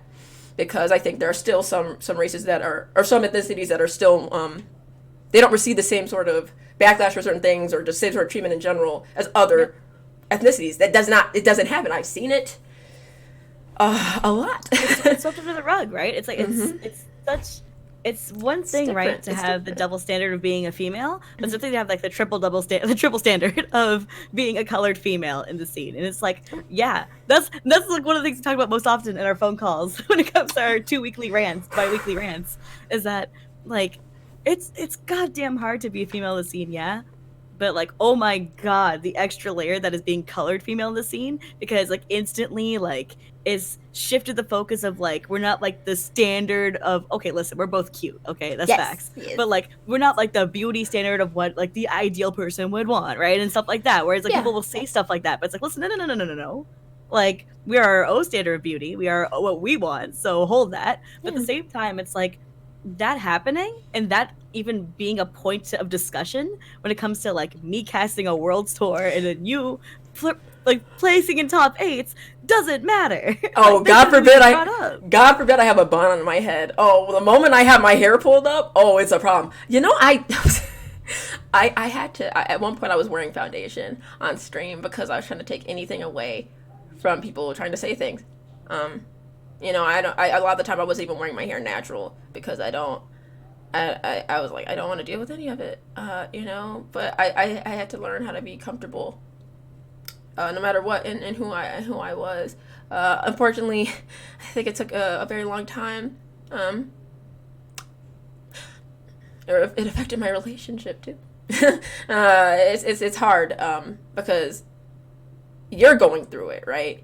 And especially if your significant other is maybe not as involved in the scene as you, it makes it, the relatability isn't always there. But if there's somebody who's really active in it, then it's like, okay. But if they're not and they're just like, okay, well, you know, you just ignore it. It doesn't really work like that. Like, it's hard when they're a male. And it's not the same sort of pressures there. I found it difficult at one point in my past relationship, honestly, because of that. And it's like, because at the same time, right, you want your partner to feel related in that sense, right? And like, you want your feelings to be validated, because that's the thing, right, is that a lot of the time we shove down exactly how we feel when it comes to all of this, because we're so worried that we're being, I guess, like too like, I guess, too emotional towards it or something, or there's, I don't know, we just silence ourselves for absolutely no good reason, right? And then when you turn to your partner and you're like, hey, like, am I crazy for thinking this? You want to have them validate you right away, right? But sometimes that can't be met. Like, no offense to that person, no offense to that person at all, but like sometimes that can't be met when they don't truly understand your perspective. And like that's the reason why this kind of dialogue is so important, right? Where it's like, yeah, some of you people might not understand our perspective. We are a very unique class of person. We're both colored women, right? And we're very aware that you might not get it, but this is why we're doing it. Continue, sorry. Exactly. That's that this is purely just to help inform you guys and let you guys know about the other side of everything, right? Because at the end of the day, like, Cuddle puts in mad work, I put in mad work, right? We deal with a lot. We put up with a lot too at the same time. But it's hard. It's really hard to do what we do and to be as passionate as we are and to be as loving as we are towards people and then still at the same time get that kind of stuff. So earlier I talked about something called passive racism. So I want to loop back to that. Yes, let's talk. So passive racism, right? I'll define active racism towards you guys first so you guys understand which version you guys know probably more about. You're adorable for a second. You just adjusted your life. Oh, this like, girl. Oh, I gotta put on these shoulders. This hospital. I'm sorry. I need a second. Just can you give me like 10 seconds because I need to go for it. Okay. My girl dying over there. Like, yo, Arsha, thanks for resubbing to Cuddle. Really appreciate it. Forgive me. I think the oven's on downstairs. I don't know what's going on. I'm sorry. The oven's on downstairs. She said they cooking out here. They cooking me too. My goodness. My goodness.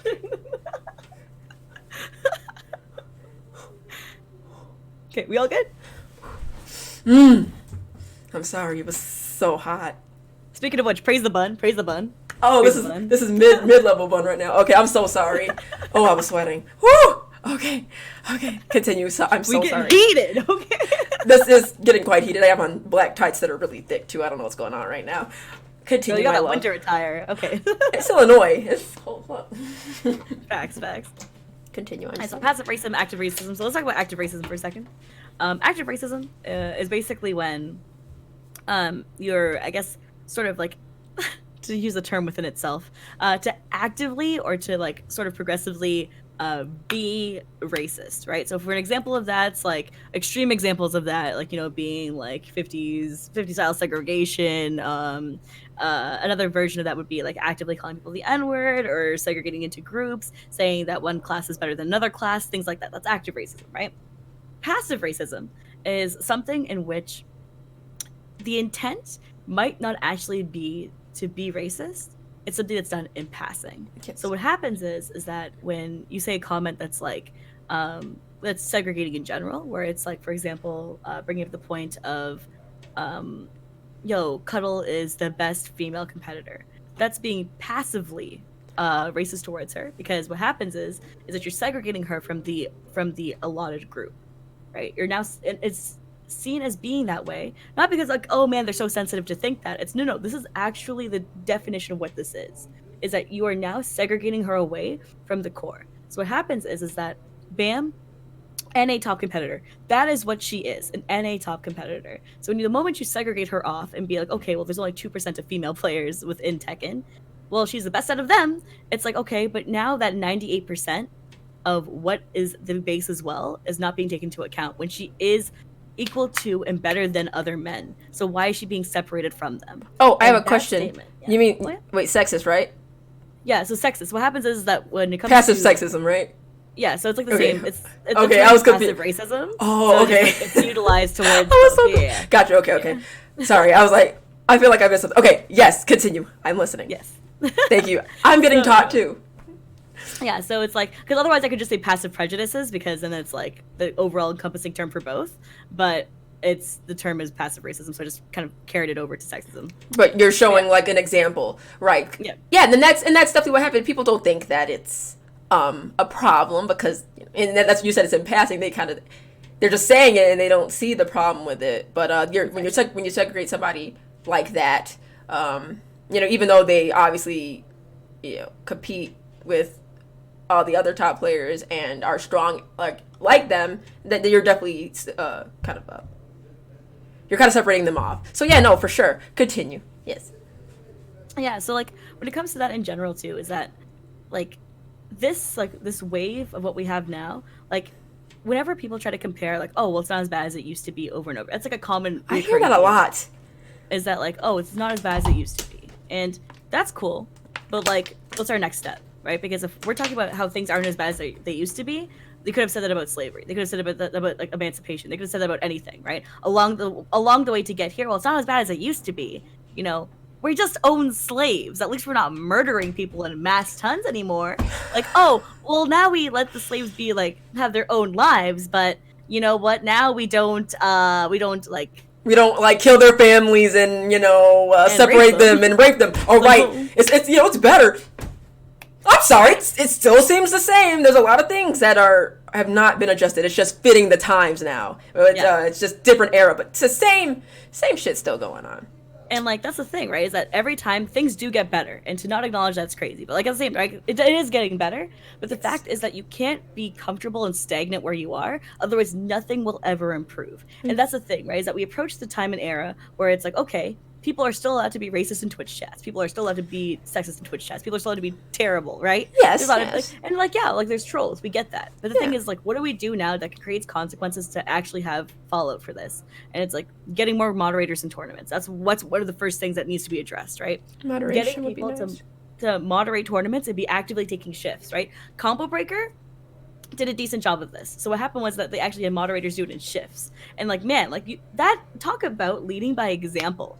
Right, is like that needs to happen with more tournaments where you have people who are willing to like take shifts and monitor stream chats for even like an hour or two shifts, just like commentary blocks, right? You take a 2-hour commentary block, but you do it with moderators, and people will volunteer. It's not saying paid moderator positions. I'm saying is that people are going to watch these tournaments regardless. Mm-hmm. Have these amazingly passionate people volunteer towards something that makes this a safer community for the competitors that they're watching on screen. And they would. Yeah, that is amazing, and Combo Breaker did a good job, because like I'm telling you, like there's something I was talking about on Twitter, I forgot, but one of my friends, she said she read about a study that when they there was a tournament that happened, and when like when there was modding that was involved, what happened was like more people showed up. Because when there wasn't modding, they like did like a study, and like when there wasn't modding, there were less people showing up. They were like afraid, and I'm sure a lot of negative comments and things not being like fixed or put in check were stopping people from going. It was demotivating. And then when they started getting mods for the chats and things like that, more people started showing up. There was a positive growth. There were more people that showed up. I think if people saw that the FGC gave a fuck about the safety of others and the general overall respect that should be given to people, and then or at least acknowledging like, hey, we acknowledge that racism isn't okay, sexism isn't okay, bigotry is not okay. I'm sorry if you can hear my dad; he's loud as fuck. But but yes, like if there was actually some sort of like there was some sort of like a TO saying, or like the head of a tournament saying, hey, we don't fuck with this. This shit is whack. These XYZ things have been happening. I want to change this. Who would like to sign up to be mods and do shifts to make sure that people feel safe and heard when they go to these events? Because damn well people will be like, yo, I'm on it, boss. And I know they would. Yeah. If I wasn't a competitor, I would be on that shit. I would help. Exactly, like same. If I wasn't out there casting these events, I 100% would take some shifts. I'd be like, you know what, I got you, right? Like, I'll sit there in those Calibur chats, scrolling, being ready to help. Delete you and you. No, I'm kidding, no. But you know what I mean. Like, it can happen. It can actually happen. And but enough people gotta speak up. Enough people got to speak up. And, and when we're not just talking about women in the chat, we're talking about people that are disrespected overall, too. From many different walks of life. We know it's not just us. It's to make people feel safe overall, too. I mean, even if it's happening to your friends, right? I know we talk about like white knight culture and stuff like that too, right? Where people are like, "Oh man, don't be a white knight, don't do blah blah blah." But it's like, dude, sticking up for a homie is a whole different concept, man. Or they Like, call it simping. right? Like we get it, we get it. Like, you know, sometimes people be out of hand about it and stuff like that. But at the same time, too, is like, if you see like your homie needs a lifeline and you're not out there helping them because you're worried about looking a sort of way, that's a you problem. That's actually a you problem. Like, you need to fix yourself and fix your priorities because you should be defending your homies, right? Like, if my friend was like getting trashed on or something, do you think I wouldn't fight for them? You think I wouldn't fight for them in a second? Yeah, it's like, okay, yeah, what, you want to call me a white knight for it? Like, okay, like, I got the armor right now, bitch. Like, let's go. I'm gonna force. We ride now. Like no, like it doesn't matter. Like it's like, okay, like what's that gonna do, right? Like what matters the most is like, are you chill with yourself at the end of the day? Like, and the answer at the end of the day, right, is that we all know there's always a little something off with ourselves that we can always improve on, right? Yeah. Take this step in this right direction. This is something we're telling you that, hey, you could do this better. So why not, right? Take that one first step. Especially if you all support us. You can't support us and then be like, well, I don't see the problem. Yo, we just told your ass what the problem is, dog. So, because that's not really supporting us anymore. And that's the conversation that you brought up yesterday. Was that like, you know what? Like, it's pulls out a cigarette. yeah, right. Damn, didn't I? No, I'm kidding. She's like, yo, I went through that point so goddamn much. Yo, you know, man, I love that fucking post, man. That post, I sat on that bitch for at least like a fucking good hour. I said, damn. I had to get that off my chest. Like, that shit was... I was like, yo, like... Because, you know, your girl gets stressed. Like, people... Oh, my God. Like, I had to take a step back sometime because I'm like... psychologically, it's a lot to deal with. You should give them the rundown of like what exactly we're kind of like, we're tiptoeing around it. Let's give them the rundown of what happened, right? It's the topic we're going on to right now is talking about you ain't supporting us if you think that there isn't the problem here. Okay, let's talk about that. Ooh. Yeah, so like there's one thing in particular she brought up yesterday. I'll let you go more into depth about it. I'm just gonna set it up for you. So basically, what happened was that there was somebody who didn't see a problem with like women being mistreated in the community. They had no concept of it. And when they were made aware of it, they still continued to act out about it and not be the best of people towards it. Okay, continue. Go ahead, do your thing. Right. Oh, also, by the way, small side thing that I see right here. I remember you responding to a comment on YouTube that said you always put the race card. I mentioned that earlier. So what happened was like, yeah, I said like, you know, I didn't, I responded to King J. I didn't respond to that person. Like, me speaking up about what I believe in and problems that people go through, even slightly like alluding to it, that doesn't mean I'm playing the race card. I'm black. If people ask me, on the card,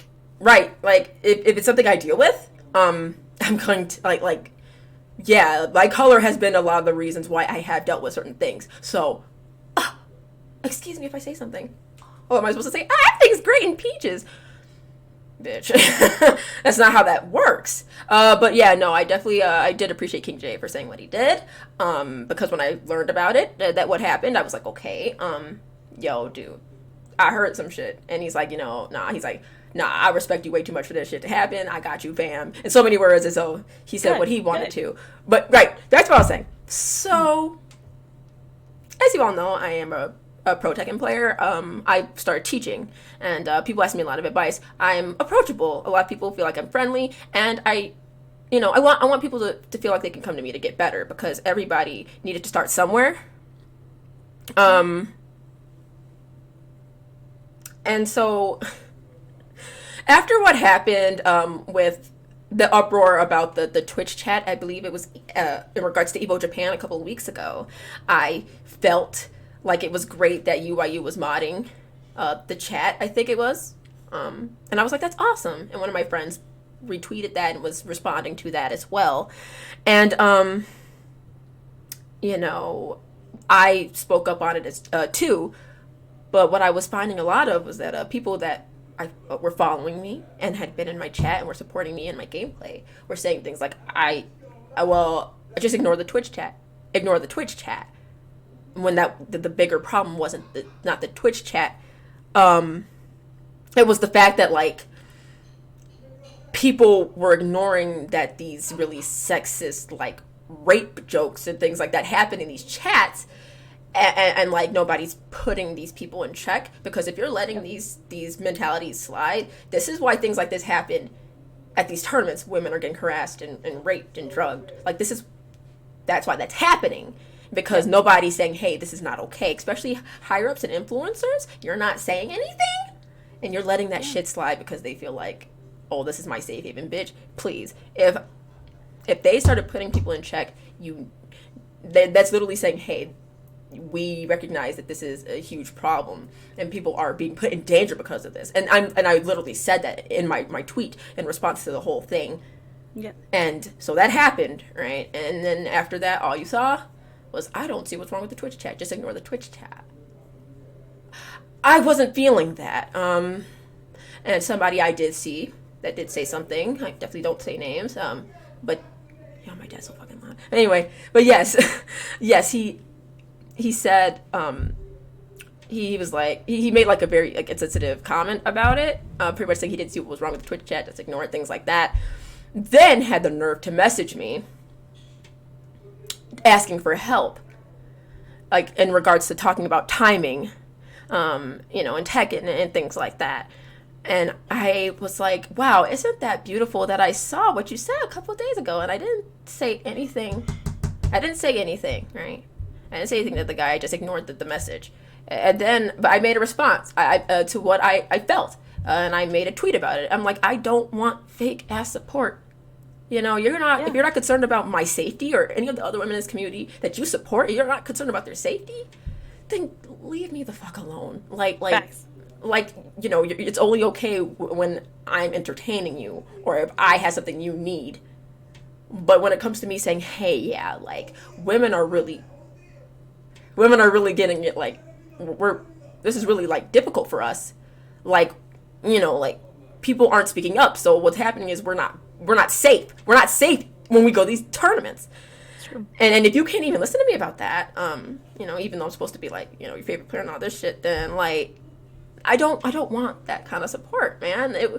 You know, he felt, the guy felt like it was, when I made the tweet, it was in response to what he sent me. And I'm glad that he noticed that, but it wasn't just because of him. It was multiple people. You know, an apology seemed very sincere, but I cannot, it's unfortunate that a lot of people are going to have to miss out on what I have to teach simply because of ignorance and sexism. And it's hard because at the same time too, like, man, I never talk about this. I haven't even talked about this in my own chat actually. I just don't talk about this at all. Is that, like, so like I do get like death and rape threats, like it happens, and like I know it's trolls and everything. Yeah. But there's always a part of you who wonders, like, what if there's just one crazy person who's actually going to do something, right? So, like, I always, like, screenshot and send it off to TOs and stuff before I go to an event where I'm like, hey, just in case this happened to me at last event, I got messaged X, Y, and Z, just making sure. I've had people who are literally like, I'm going to kill you at this event. And I'm like, I've had that happen before where, like, I'm laughing about it because that's how I deal with things. When I get stressed out, I laugh. So I'm sending it off to TOs being like, hey, can you just keep an eye out for me? I don't know if this person registered or not, but if you see their name registered, could you just make sure that they aren't allowed, like, flat out? Yeah. And they're like, yeah, like, I got you, Alicia, no problem. Like, that's fine. But the thing is that no matter what, that is such a massive fear every tournament I go to, because it's not even, like, a joke anymore where it's like people are saying it and it's just a troll online. They're going out and messaging my family. Like, they message my parents. Yeah, they're literally taking this to a whole other level where your life is in danger and your parents as well. And it shouldn't be that way. Like, this is why more needs to be done, because that does mean that you're in danger. You know, and this is what we're talking about. Like, it becomes so much more. Girl, you let that out, man. It's cool. It's cool. It ain't no thing, man. You are human. Yeah, it's so insane because, like, it's like one thing if, like, people are being, like, aggressive. Like, that's, like, the reason. What's one of the reasons why this is so important to me in general is that, like, yeah, like, I get that, like, there's, like, a level of trolling, and then there's this level where it's too much. It's beyond trolling. That's not. And if we take the first step, if we take the first step where we just correct people now, and people start to actually make a change, and things start to get better, right? Is that this aggressive level won't be the aggressive level. The aggressive level will be what it is now. Do you know what I mean? Like, the more you restrain people and pull them back into the line of where they should be and give them consequences, the better it is for everyone involved, right? Like, Yes. my parents are two little sweet, elderly Indian people who own a restaurant. Like, don't fucking message them. Like, I had to go, like, on all their social medias and make sure I, like, blocked everything off, make sure it was all private so no one can find them and stuff. And, like, that sucks because they want to, like, talk to their other little elderly family members who can look them up on Facebook, but they can't even look them up on Facebook anymore because, like, I have to protect my parents. And I'm like, Right. no, I'm sorry. Like, you just can't, like, do that anymore because this is what's happening. And after my mom got that message, like, the first time, and no one told me about the first time, I only found out about the second time it happened. Like, you can't, like, my mom, like, called me crying. Like, what do you do when that happens? Like, what do you say? Like, oh, mom, don't worry, no one's gonna come kill me at an event. She's like, you're going to, like, America, because, like, I live in Canada, right? Like, no one's, like, how come I'm supposed to comfort her and be like, oh yeah, I'm going to the States, and, like, oh, don't worry about me, like, I'm just gonna go hang out in a male dominant tournament where someone threatened to kill me, mom, but it's gonna be okay. Like, right. How do you? Yeah. I can't reassure her. She's elderly. She's not gonna know better. Like, it's not fair. It's not fair at all.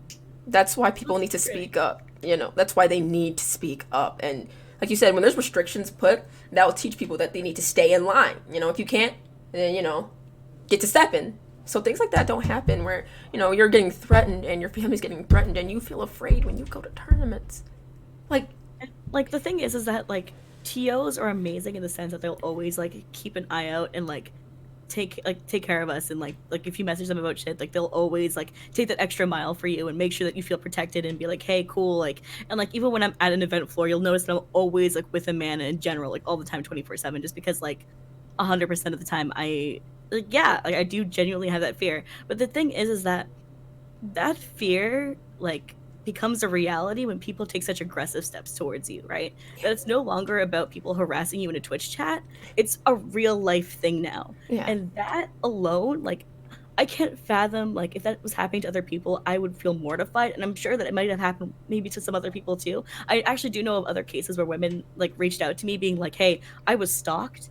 I know what it's like to feel the harassment come to real life. Yeah. Like, I'm here for you if you need to talk about it. And I've had that happen where women have reached out to me in that sense, because it's amazing to have people who support you that way. But the fact that this is even still happening and we're in the year 2020, are you kidding me? Like, why? This is insane. Right, there's certain things that have still not been addressed yet. Things that have been happening in this scene for way too long, and people have been sweeping their problems under the rug for way too long, because they've been afraid of the backlash they'll get for it. But, you know, you're so strong for talking about this now, right? Because a lot of women, they wouldn't talk about this, and we understand why, but we have to, right? And you're so brave for doing that here today, you know. And you know, I see you fighting back the tears. You're so strong, girl.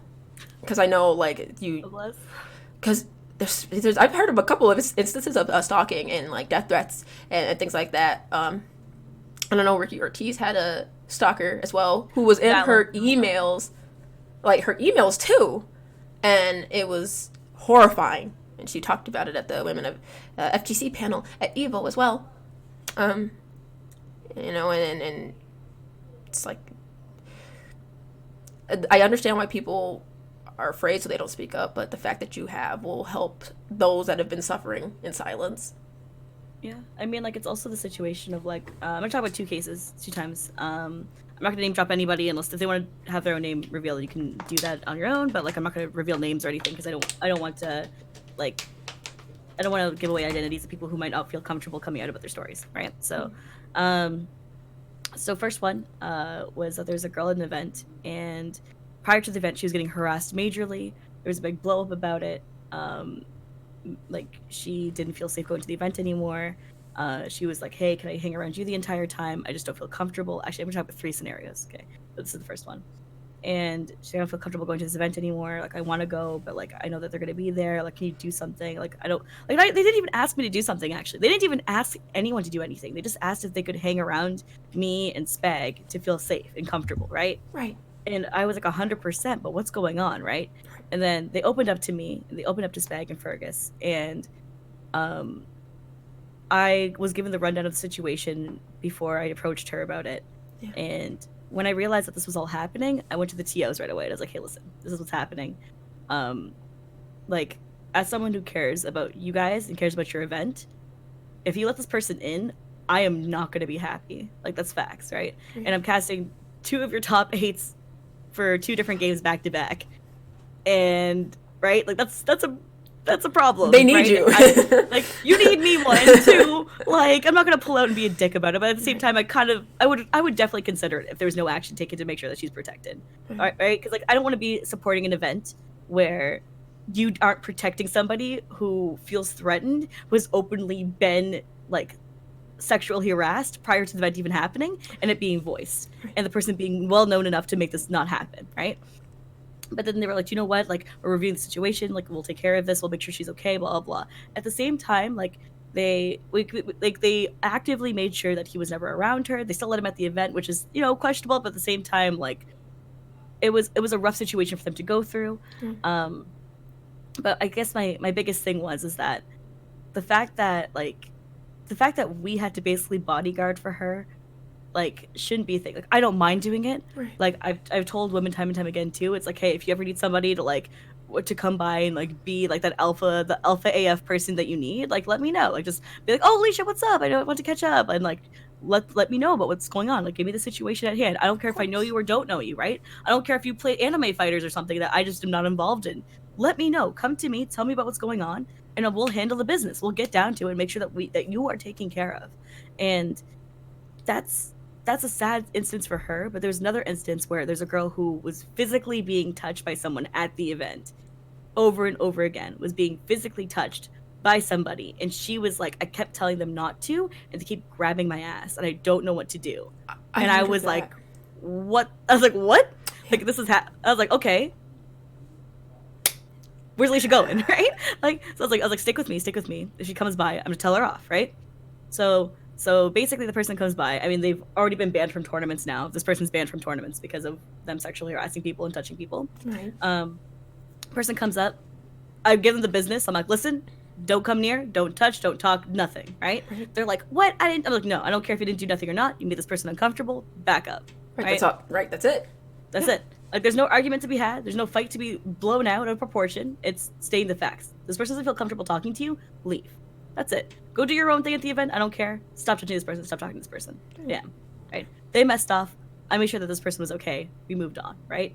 And the other scenario, the final one that was like, oh my God, was that there was a scenario where I had somebody who was, I also have never talked about this before either. So I'm going to talk about this. This is actually at EVO. So this is actually a bit ago. But I talked about this with like 2 people. My therapist and then my partner. But basically what happened is that there was a person who, when they were talking to me, were like trying to get more involved into the Calibur scene, and they wanted to like make a foothold in it. So they were kind of flirting with me and stuff. And I was like, no, not interested, right? And then they kept trying to be physically like making contact with me, and I flat out said, please don't touch me. Right? And I was like I said it nicely though. I was like, please don't touch me. I was like, I was like, space. Right. In the Alicia way. Right? Like space. Private square. Like, like where I joke about it, but I make sure it's like very well known. I said it like 3 times in different ways, right? To not touch me, right? And the person proceeded to take it as a joke, because I did say it a little bit jokingly, and continued to like put their body almost up against me while talking to me. And I'm like, whoa, no, like, no. And I literally took their shoulders and moved them back. And I was like, okay, now, like, don't do that. And they're like, oh, well, I just thought that you were into me. And I'm like, you just said no. I just said no, like 3 times, right? And then they laughed it off. And I was like, okay, cool, like, whatever, move on, whatever. Literally, maybe 20 minutes later, they see me again. They see me talking to somebody who else is very notable. Right? So they swoop in and do the same thing again, where they touch up on me. What the fuck? And I'm like, what world does this happen? This is literal harassment. Like, this is harassment with the weirdest sort of clout chasing mentality I've ever seen. Because it's no longer even about like harassing me as a person. Right. It's like trying to like reap something off of me at the same time doing this. And that's where I was like, I had like this identity crisis of like, what the hell do I do in this situation? I don't want to like blow up at this person for doing this to me in front of somebody who has no idea of the context of the situation. right? So it's like, how do you even handle that? Right. So I was like, no, thank you. And I took the person I was talking to and we walked off. That's all I didn't know what else to do. I froze up, right? But at the same time, it should be damn within my right to be like, fuck off, thought? Like, I don't need you. Of course. I don't need these hoes. We ain't out here loving these hoes. Like, this is ridiculous. It is ridiculous. And it's like, it's one thing if someone's like, oh, interested in you and like chatting you up. But it's another thing if they're literally touching anytime anyone. Okay, this is a flat out rule to the FGC in general. I don't care what gender you are. I don't care what race you are. None of that matters. Okay, this is a fact. If you were at an event and you want to touch somebody in any sort of way, vocalize the intent. Okay. Yeah. Saying like, yo, can I give you a hug? That's not weird. Yo, we hugging up, homie? Like, I say something like that all the time where I vocalize my intent, or I vocalize, hey, I'm gonna hug you, or hey, let's handshake, or hey, let's do something, because that consent matters. It matters, man. We're all bodies, we're all humans, and like, even when you say like, yo, give me that hug, question mark, right? Yeah, like, yeah. Yeah, right? It's not weird, it's not awkward, it doesn't change pacing, right? It's just being respectful of someone else's body. Do it. Just vocalize it, right? All my players know to do that. All my people know how to do that. They all do extremely well, where some of them just don't like being touched in general, so they go, nope, never gonna do it, so it's okay. But some of them are like, yo, wanna hug it out, bro? Like, stuff like that, where they like say that, and they vocalize it, and they show their intent, and that stuff really matters to me. And like, for me to do that as well, it matters to me. And that's what, like, at the end of the day, it's what it's all about, is like understanding to respect your body, respect the body of others. That's, yeah, man. It's like you said, it's really important that people vocalize like intent, like, or like, hey, like, or they ask like, hey, yeah, can I hug you? Can I touch your arm because you have a cool tattoo or something? I don't know. Unless you and your friends already have established that, you know, touching's cool, then you need to ask all the time. And you know, consent is really important. Like, because if one person is like, oh yeah, I'm all good, and another person's like, I don't know what you're doing, and it's making me uncomfortable, and you're continuously like pressing the situation, and now we have another problem on our hands. And that's happened a lot in the community as well. Yeah, like, lines get blurred, and it's like the best way to make sure that lines aren't blurred is to vocally discuss stuff, man. Like, flat out talk about it. It's kind of like just get into this part too, right? Is that like, we're talking about sex. This is something I talk about very often when it comes to like understanding how people work, right? Asking someone for consent, or like just asking someone to have sex, does not kill a vibe. If you are not like, if you do not have enough respect for the other person, or have enough like goddamn common sense to hold an adult conversation, then that means you should not be having sex in the first place, because you're not mature enough to have the conversation about sex. You shouldn't be having sex. Can I just I gotta be 100. If somebody said, you want to have sex, I'd be like, okay, listen. Yo, gotta warm me up though, you know? Gotta warm me up first. You know? Like, open me up first. Like, if we're gonna have sex, I mean, shit, I mean, like, you cute and all, but like, I don't mean all that bird shit, brother. I mean, she'd be like, can we please have sex? Like, oh, spare some coochie, ma'am. Spare sex, ma'am. Oh my god, I just had to make sure. You know, because when I recall my encounters, there's never been, hey, you want to have sex? That should just be happening. I just, you know. But listen, right? Is that like you were in a long-term relationship where it's actually like more well so known, right? Very true. Vocalized. Very true. And even then, right? Like you know, when you're chatting somebody up, like you're not doing one night stand stuff. When you're chatting somebody up and you're having sex with them, prior to even having sex with them, you probably chatted up a little bit, see me something, right? Of course, yeah, yeah. Where you vocalized, yeah, I'm down to fuck when I see you. Like, yeah, you know, there was texting. Some sort of pretext. Yeah, there was some sort of literally pretext. A text was the. That's a good point. Continue. Yeah, I'm sorry. You still have the conversation. Just because the timing was different doesn't mean nothing. You still have the conversation. I'm just saying is that's what matters too, right? Because a lot of these FGC hookups, there's no prior conversation to it. They'd be hooking up and they'd be blurring the line because none of them were responsible enough to have the conversation. That's what I'm saying. Not that version where I'm like, spare some coochie, man, please. Like, I got a little bit right here. Can I get a little more, ma'am, please? Oh, okay. A little top up, please. Okay, I get you. I'm sorry. I was like, but yeah, no, you're right. There was some sort of consent that was between the two people that was already expressed, whether it was text or it was stated. You know, however, yes. Okay, and when it's not, and like you said, with people in the FGC, they the lines get blurred, and miscommunication also seems to happen as well. So yeah, people, really vocalizing this, like, it's important, even if it's as blunt as, "You want to have sex?" That's a new one. But I mean, there's better ways to, like, ask no, but hey, but it's hotter ways to ask it. But at the same time, it's like, at the end of the day, it's what you should be asking, right? Are we gonna be doing another podcast, 11 ways to say, to better say want to have sex, Alicia? That's the top 10 list. I'm okay with that. I'm okay with that list, but I'm gonna clap them cheeks, baby. Like, I've gotten that one. right now.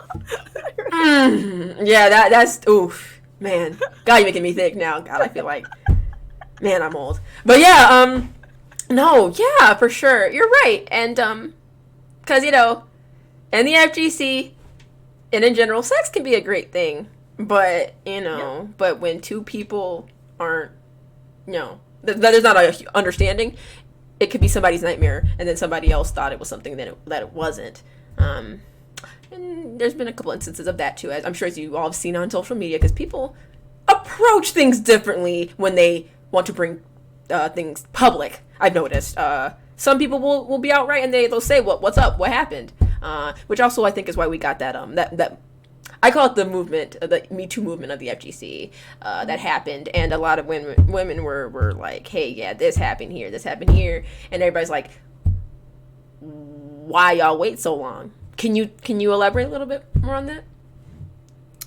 Okay, so one of the things too is that when it comes to, like, this is something I've talked about a lot in my time, like even like before the FGC stuff, just in general with people, is that when it comes to the movement of discussing sexual assault or even rape in some instances, is that it's on their own timeline, right? Is that a person, not even just a woman, a person in general should never have the pressure to tell their story if they are not ready to. I don't care if it's 5 years from now, I don't care if it's 10 years from now, I don't care if it's 20 years from now. On your own time, when you come to terms and you're ready, is when you should be able to talk about it, right? The thing about the Me Too movement, when it came to the FGC, was that people felt like they couldn't talk about top players doing what they did to them because they had so much power in the scene. Yes. And they knew that a lot of these players would not get banned from tournaments. They'd be allowed still in tournaments regardless because of how much privilege they have when it comes to the scene. And it's happened before. And they've done terrible things before. Other top players have done terrible things and they don't get banned. So that was proof enough that, whatever they said, it didn't matter because they had the clout. Exactly. And like that's the thing, right? Is that when it comes to that, when people were finally starting to tear down these people and we're finally starting to say, "Hey, this happened to me, let's talk about it," other people started coming out about their own cases because they were ready to talk about it, right? For one instance, there's one person who actually, involving someone who ended up getting banned from events, was assaulted in her sleep by this person, right? And she told me about it a while back. But she said, "I'm not ready to tell anybody. I'm not ready to go forth to anything. I just needed you to know this because I needed someone on my side." And it's like, okay. And I took what she said and I was like, "Listen, I am someone who's here for you. I'm here to support you. I'm here for what you need. But like, let me know when you're ready to go forward and I will be with you 100% of the way." And that was her right to be able to do that. That was her right to choose not to tell anybody. That was her right to not go forward with anything. That was her right for everything that she decided to do. And eventually she ended up wanting to tell her story. She did tell her story, right? And yeah, it came out 2 years later than what had happened. I think actually might have been 3 years later than what had happened. And that's okay, because it was on her timeline when she was ready. And it's like, okay, convenient how it's coming out now, blah, blah. No. There's none of that. There's comfort in numbers. There's comfort in knowing that other people are coming out about it and people are being well receptive to it instead of the opposite, right? Because the biggest fear is backlash. And now that people are being receptive to it, now it feels safe enough for someone else to come forward. And now maybe it's their time to be ready. It's not our time to judge them for when they're ready. It's our time to be acceptant of when they're ready. And I completely agree. It's not just like, okay, this happened to me, I want to talk about it now.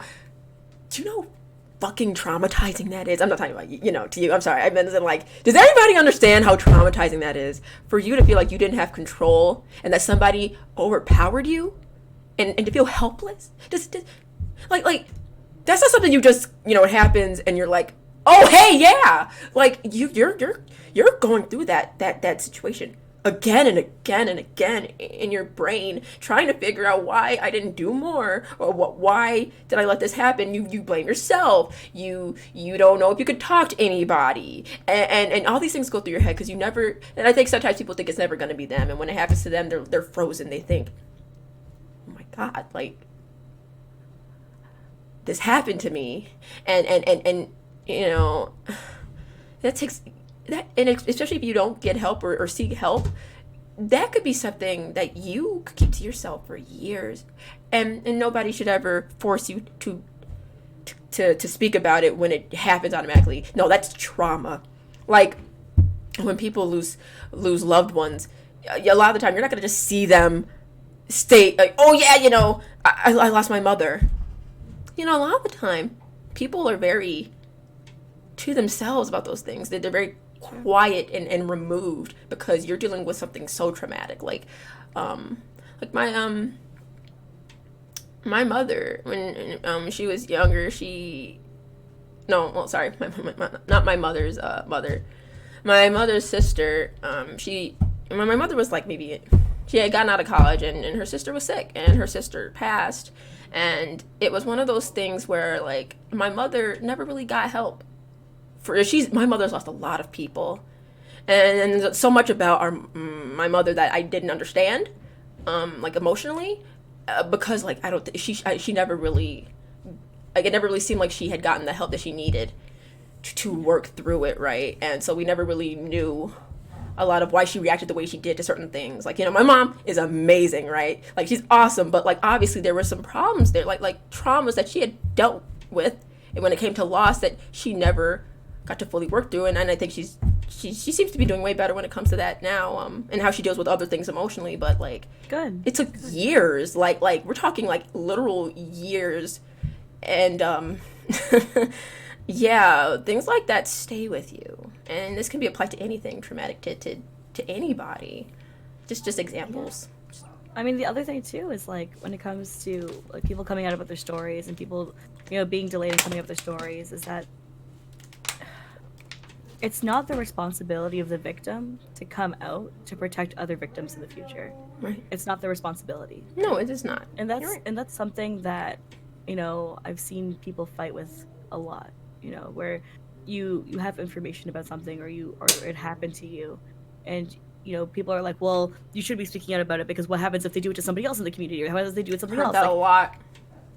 And like that's the thing, right? Is that you don't like that those people don't fucking get it. They just don't get it. Is that it's not your responsibility. Like, and it sounds shitty to say, but it's true. It's not the victim's responsibility to take into a whole account that person's actions. It's not at all. They're suffering. They're suffering, and they're dealing with it on their own, you know. And like you said, they have to be able to deal with it in their own time, right? It's not anybody else's time. They're not thinking about, oh, I have to do this for, you know, everybody else who's dealt with it like me. Well, you know, you take care of you first. You take care of home first, which is yourself, yeah. Right? And if you happen to be ready at any point to talk about it, then you speak up about it, then just know that you did help a lot of people, but on your own terms and when you were ready. Exactly. And that's the thing in general, right? And that applies to no matter what gender, what race, nothing. None of that matters when it comes to this. It's just being real with yourself. Is that respect when other people choose to not talk about it, respect when they do decide to come out about it. Like, that's the thing, right? Is that the worst thing you can ever do is guilt trip somebody who's already a victim of the situation. They're already going through so much. Don't guilt them further, saying like, hey, you should actually report this and actually do something for the next step because this person should be held accountable. Yeah, the person should be held accountable, but it's not your responsibility as a victim to always push forward like that. Sometimes the best way to deal with it is actually having allies on your side who are mentally prepared and ready to help you in that sense. Like when it came to that person who I talked about before, right, who wasn't ready to talk about to anybody to come out about it until the FGC Me Too movement happened. We're like, hey, I'm ready to come out about this. You got my back, right? I was like, 100% got your back. Whatever you need, blah, blah. Who do you need me to talk to? What events do you need me to talk to? Like, whatever you need. Like, I got you. No, 100%. You will feel safe. That is the goal. You will feel safe. And then I had TOs reach out to me being like, hey, like, she messaged me. She told me about the situation. I just wanted to confirm with you. Is this what she told you as well? Like, what's your opinion about Alicia? I was like, cool. This is the rundown. This is what I think. Blah, blah, blah. Like, I hope you do proceed with a ban. Bam, they were banned from that tournament, right? multiple cases coming in, making sure that they were fact checking to make sure they're all good to go, and like getting other perspectives of it as well is important. But like at the end of the day, she chose to do it then. Yeah, she could have chose to do it a year or two before, and yeah, other people did get assaulted in between that time. But was that on her? No. Not even an ounce of it was on her. And if someone even has that thought, like don't follow me, don't talk to me, I don't want to know you, like that is the dumbest mentality I could ever hear from somebody, is to be like, well, if she told someone sooner, she could have protected a lot of people. Yeah, if she knew sooner, she could have protected other people. That's another thought too, right? It's like, why are you trying to judge somebody who's trying to deal with their own life and to cope, when the problem is the predator? Yeah, that's the problem here. It's not on reporting it, right? It's yeah, the problem is the predator, and not the person going through the actual trauma. Like it should, yeah. The focus needs to be shifted to the right place. Yeah. Right. Like that person's obviously coping and trying to. This person's trying to deal, like you said, and cope. And I think that's something definitely that people should remember when they're trying to shift blame and literally badger victims into telling their stories so soon. So yeah, no, it's a very good point, and yeah, your insight is very appreciated. I had something that kind of happened like that too, but it was someone that at the time she was I definitely no names here, but like she was in Cuddle Link. She was cool, but I don't know where she is now, but she told me about a player who assaulted her. And I said, do you want me to do something? And like, and I reached out to a couple other women, and they know who they are. Thank you for everything. To get help. And I knew the player too. And she's like, no, she didn't want it. She didn't want anything to be done, and that killed me, right? Because I'm like, oh, I want you to pay, not her, the predator. I wanted him to suffer so bad, but I respected her wishes, and I left it where it was. You have to respect the victim's choice. And you're right. And but when this player saw me, they were like, do we have a problem or something? I said, I don't feel comfortable around you. Yeah. And then that was it. And that was it. And that was that. But I definitely, I'm like, okay, as long as now that like I don't feel comfortable around you, like, and at least there was some like signal for that. That was, I'm like, okay, but yeah, you gotta respect the victim's wishes, and the reason why we're saying this in particular, just to like kind of hit the key element here, is that the victim is powerless in what happened, right? And the only thing that truly gives them power is the choice that they are allowed to make after. And the choice for them is to either tell the story or to keep quiet, and ultimately it's their decision. And that's the 1 ounce of power that they actually have left in this scenario, and they need to hold on to that. The moment you tell it on their behalf without their consent is the moment that you took that power away from them a second time in the situation, and that's not going to be okay for their mental health. Right. Yeah, no, that's real talk. Damn, that got very real. That got mad deep. Oh my god. Whew. Yeah, like if they don't want certain things done, you're like, okay. And I think it's good that there are people that can come to us and other people to help them, though. Like, that's important that they feel like we're safe spaces for them. Yeah, like nothing makes me happier than being a safe space for people, like regardless of gender, right? Like I've had men who've been sexually assaulted in the FGC who've come up to me, right? And like that's the thing, is that I'm out here like for one of them in particular, not gonna name drop, right, was that every time he saw his predator at the event, instantly would message me. I would drop everything I was doing, didn't care if I was working, didn't care if I was doing something else. I would drop it. And even if I was watching one of my players in pools, I wouldn't care. I would leave and check in on this person and be there. And be like, you know what? It's cool. Like, I'm gonna stand with you till this person's gone. It's cool. Where do you want to go? If you want to go for a walk, what do you want? Like, what do you need right now? Like, I don't, like, what is the priority always is how someone is doing. And that's the thing, right? Was that his situation was so heartbreaking, and, and he had it leaked. The situation was leaked by people outside of himself. And when it got exposed to everybody, he was rattled. He didn't know what the hell to do. He didn't want anyone to know about it in the first place. Right. And then he got name dropped by the Predator, which was even crazier. And then he was like, "Oh my God, what do I do? Like, should I make a statement about this?" And I'm like, "Okay, what do you want to do?" And he goes like, "I want the world to burn right now. This is crazy. Like, this is not fair. Like, I didn't want people to know. I wanted this to just die down. And like, it's been bothering me now ever since it happened, but I wanted this to just die down, and I wanted to move on with my life." Right? That's how he wanted to handle the situation. Right. But he lost that right to handle the situation that way now because of the Predator. Yeah. Yep. So he made a statement about it instead. People came to support him. And then people also came and bashed him. Yeah, they attacked him. Yeah. And it's like, oh, yeah, you're a young black man who couldn't force her off of you? Really? Like, stuff like that. I saw comments like that, and it wasn't about that. It's not like, oh, you fighting somebody off of you. There's so... it's like people think that men can't get sexually harassed or raped or assaulted or anything, but they can. But oh, God forbid you're also a black man. They think it's sorry.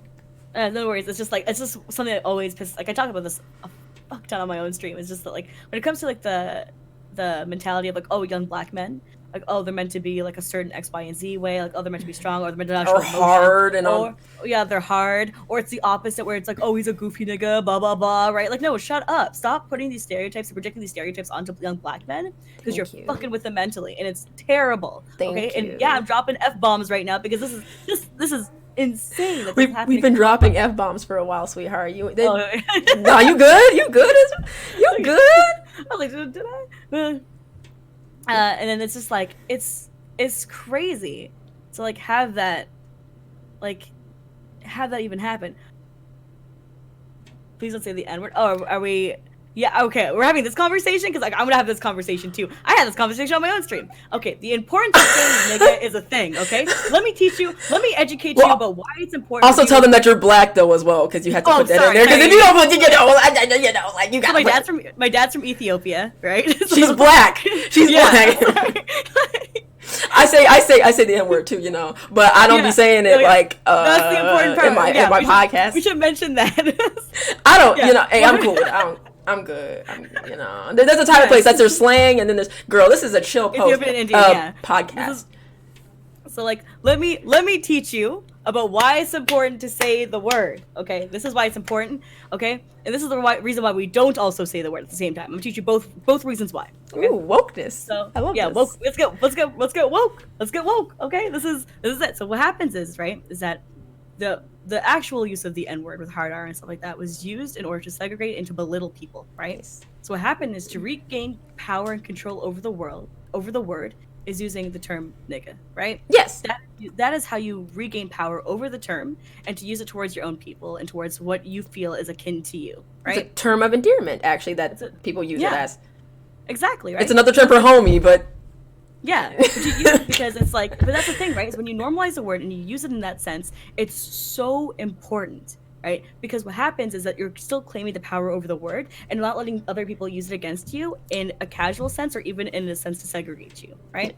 Right. So the reason why I tend to not use it on my stream, because I choose not to, is because I don't want people who are passerbys who don't understand the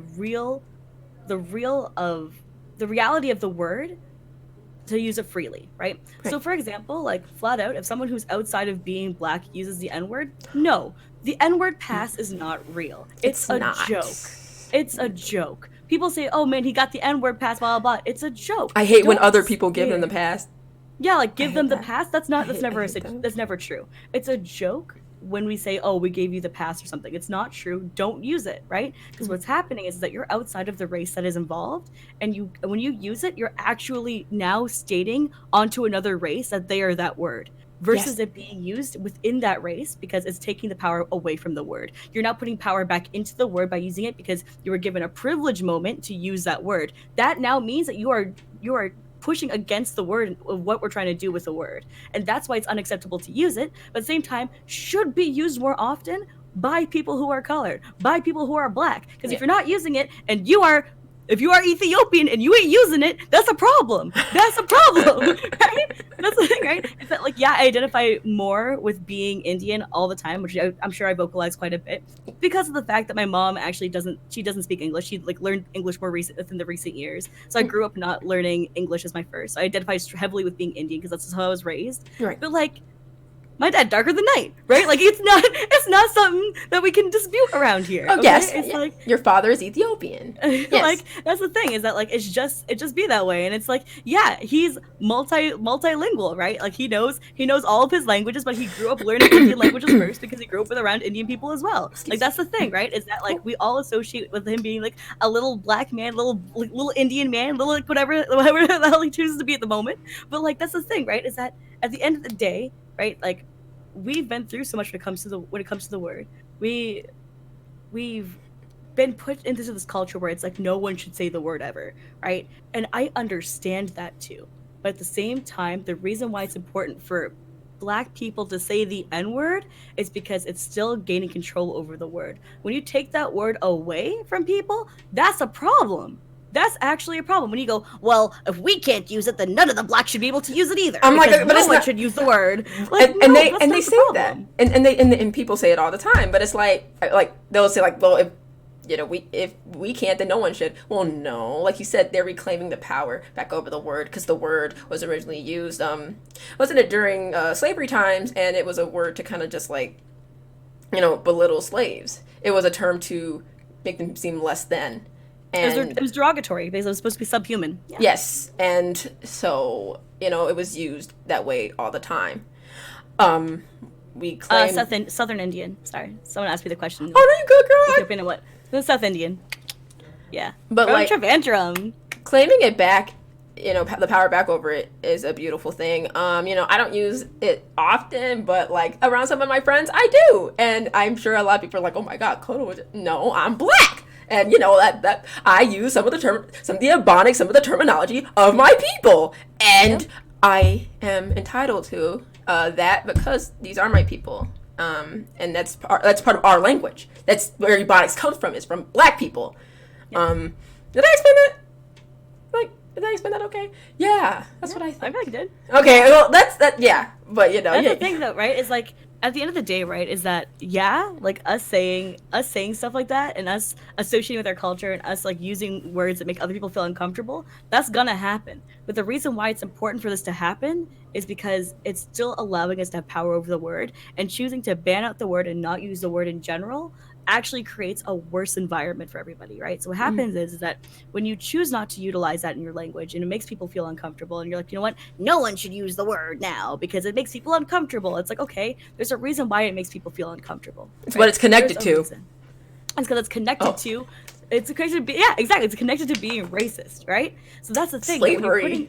And slavery. So when you're trying to take the power away from the word, the fact that it makes you uncomfortable means that there's a reason why we should still be using it. There's a reason why that we should still be taking power away from the word, because it's making you uncomfortable because it has a negative connotation with it. It should be put back into the word to make it so that we're able to. That's like Dexter, like Dexter's Laboratory, dude. That messed me up. Jackie messed me up with that comment. He said, sounded like Dexter. No, you need a little more nasal. It'll sound like him. Yeah. I was just watching that today. Oh, actually? I love Dexter's Lab. I've been watching it so long. I watch it when I work out because, like, I need something while I do it. Anyway, continue, my love. Yeah, but, like, that's why it's important. Like, at the end of the day, right? Like, I understand, like, yes, it's gonna make people uncomfortable. Yeah, like, no matter what race or what, like, gender, none of that matters in this conversation. What we're talking about right now is, like, you need to understand how to respect people. And also, like, I want to bounce back to that topic of goddamn talking about young Black men and the stereotypes and prejudice put against them. Because this is something that bothers the hell out of me. It bothers the hell out of me. So one, when you see a young Black man who is, like, kind of like the joking, like, goofy, like, kind of person, like, has that kind of persona to them, check in on them, man. Like, I know that we dog people a lot. We like poke fun with our friends, and especially when they're being goofy, poke fun with them. But sometimes when like those people get hella real, people still don't take it seriously because they're used to that, perceiving them as being like the joking kind of friend. Yeah. And that is messed up. That is hella messed up.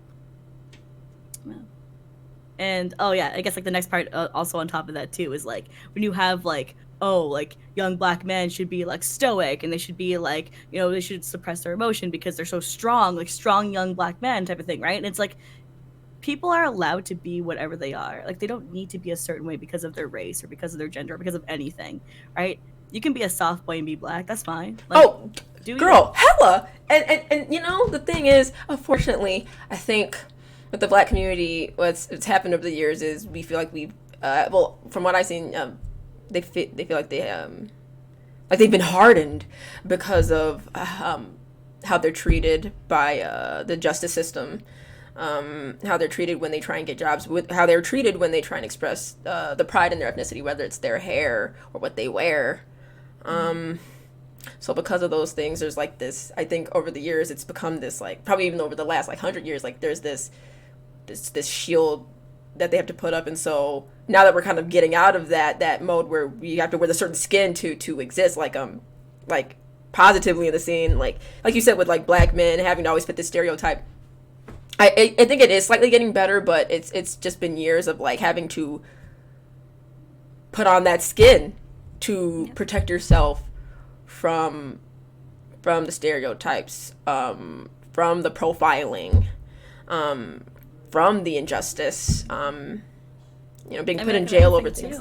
Oh yeah, like getting put in jail over things, like dying, and like even talking about, like someone just mentioned now, and like I love that you mentioned this too, was like the fact that getting fetishized, like black men getting fetishized so heavily all the time, like not like, and just like it's so bad. And like yeah, like those stereotypes about like black men and their penises and all that good stuff, right? Like we understand that all happens. Like the thing is that it's taking that step and being like, they are human beings, like what the hell are you doing, right? And it's like the point where it's like, yeah, there's a lot of perceptions where it's like, oh, like, you know, man, everybody's goddamn human. We're all feely, okay? We're all feely. Doesn't matter what you are. We're feely, right? You know what? Sometimes people just want to cuddle, right? Cuddle like CuddleCore. You gotta keep it close, know what I'm saying? Yeah, like it's crazy to think that like it's so perceived as them being like about like focus on sex or focus on certain things that are just insane. Like just focus on them being people at the end of the day, right? Like you don't like hypersexualizing is one thing that happens to like across the board to many genders, to many people in general, to like yes. And I get that too. But what we're talking about right now is the fact that young black men and black men in general are being put into this category that is so stupid. And when they don't hit that category of like this romanticized version of themselves, they're seen as being less black or being whitewashed. And it is dumb. No. I want to speak on that a little bit. Go off. Tell them about the whitewash shit. No, tell them about this. Also, randomly, hi Scar. And okay, back to what I also, hi everyone. I'm sorry, I meant to say everybody. You're not a piece of meat at all, no. But anyway, yes. So black people being whitewashed. Or sorry, black people being told they're whitewashed. Yes. I've been on the receiving end of this, and multiple other people that I know. It's a shame that being educated and being eloquent equates to you're sounding white, you're acting white. You know how easy it is to isolate a black person from their own people when you kind of you put them in that category where you stereotype them. Me speaking like this is actually bettering our people. Me being educated is what will further our people. And there's tons of different types of black people who don't all have to speak like this. But I'm saying, like, I don't have to be uneducated. I don't have to be the stereotypical black woman or black person for me to be black. Black is not, it's not one specific thing. Black is how you wear it. And black is the pride you have when you walk out of that house, when you speak about what you know about your people, you being educated about your people, actually, you know, about your ethnicity is what makes you black, is you being educated about them. It's not about like how you wear your hair or how you sound. It's you actually connecting with your people and working to better your people and grow them and uplift them. It has nothing to do with my voice. It has nothing to do with how I look. It has nothing to do with me straightening my hair. And I don't have to, you know, smack my lips or be more hard to understand certain things about struggling as a Black person either. But the things that do happen with some of our with our people, with my own family, my own there's sides of my family. On my father's side, they always I think they were insecure. I think they're insecure that we were getting certain opportunities. My parents moved us out of the city, put us in the suburbs, so they made sure me and my sister had the good, better education instead of where we were at the time in Chicago. Things were getting kind of bad. Where we were, it was a little questionable. So we moved, and it was hard because you're the only Black at the time. We were the only Black people in my neighborhood. It's a lot better now, but it was hard being the only Black kid in school. And I think for a long time it was a little weird finding my racial identity, but I definitely know I had it because my mother made sure I always knew who I was and where I came from, and that there was nothing to be ashamed of, and being educated and being Black and being and displaying it in the way that I felt comfortable doing. It didn't have to be one way. Be comfortable in your skin. You can represent your ethnicity and not have to fit this stereotype. The way you express being Black is determined by you. Yeah. That's you. My dad was actually the one who instilled that into me. So it was he always said this one line to me that helped with me to this day. He goes, no, he actually learned this from his own dad too, was that no one can take your education away from you, right? They can say what they want. They can segregate you. They can push you off to the side. They can belittle you, right? They can belittle your accomplishments. But at the end of the day, what you have in your mind is what you have, and no one can take that away from you. So that's why I always held my education so strongly and so high above everything else, right? And then people calling you Oreo, or are you Black enough for people? That's crazy. I'm sorry. Didn't know that being educated made it so that we are no longer a part of our identity and culture. If you associate low income with being colored, get the hell out, right? That is ridiculous. Or even liking certain types of music or dressing a certain way was also something that was frowned upon. You were white if you wanted to wear plaid shirts, or you were white if you listened to Avril Lavigne. Oh, I'm sorry. Didn't realize it fit some sort of stereotype to make you happy. Am I supposed to only listen to Tupac and Biggie? Is that all I'm supposed to listen to? Am I only supposed to... I don't understand. And then when we do, right? They're oh yeah, blah, blah, blah, releasing out the hood side. It's no.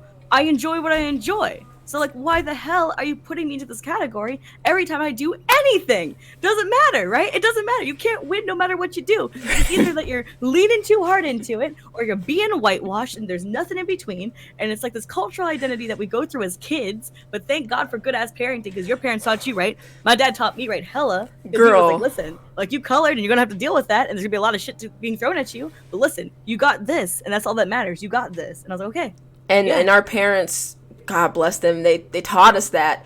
My mother, I remember, she used to bring in, for Black History Month when I was little, oh my God, bless her, she brought in coloring book pages of influential Black figures. So we're talking George Washington Carver, Oprah, Jackie Joyner Kersey, people like that, very influential Black people. And I told her recently, I was thank you, you didn't have to say it, but you always were showing me examples of Black excellence always in my face. So I never felt like I couldn't do anything. And I still don't feel that. I never felt like I can't do shit, because I know I can do fucking anything, because I was taught that shit. It wasn't I'm Black, I need to stay in this category. This is what I am. I'm going to be okay with that. And it don't work like that. Excellence doesn't work like that. And I think that's why there's so many wonderful people of color who influence so many different fields that they're in, including you, my love. Oh, wait, I got a question! Oh, hi, Emily! No, I love you! Do you think that you feel more racism from Black people regarding education, such being white, or do you feel like it's more common with non-Black prejudice? That's a great question. I love this shit. When it came to my education and what I chose to listen to and what I wore, it was definitely more so from my own people. And I felt so removed from them. At one point I thought I thought black men probably weren't even attracted to me because supposedly I wasn't black enough, and I was like, and that was usually like that was in high school or something, but like it was a very it was disheartening because I was like, I don't feel accepted, I don't feel like I belong, and it was usually from my own people. My sister even deals with that. She dated an Asian man for like 3 years. Nice guy, really sweet. She told him a couple things about the adversities and the positives of black people, and he was like, yeah, I totally support this, and he was great, right? But people gave her shit, and black men specifically gave her shit for being with him. She loved him, you know, she still loves him, and dude was great, right? And it wasn't about that. They didn't think she was black enough.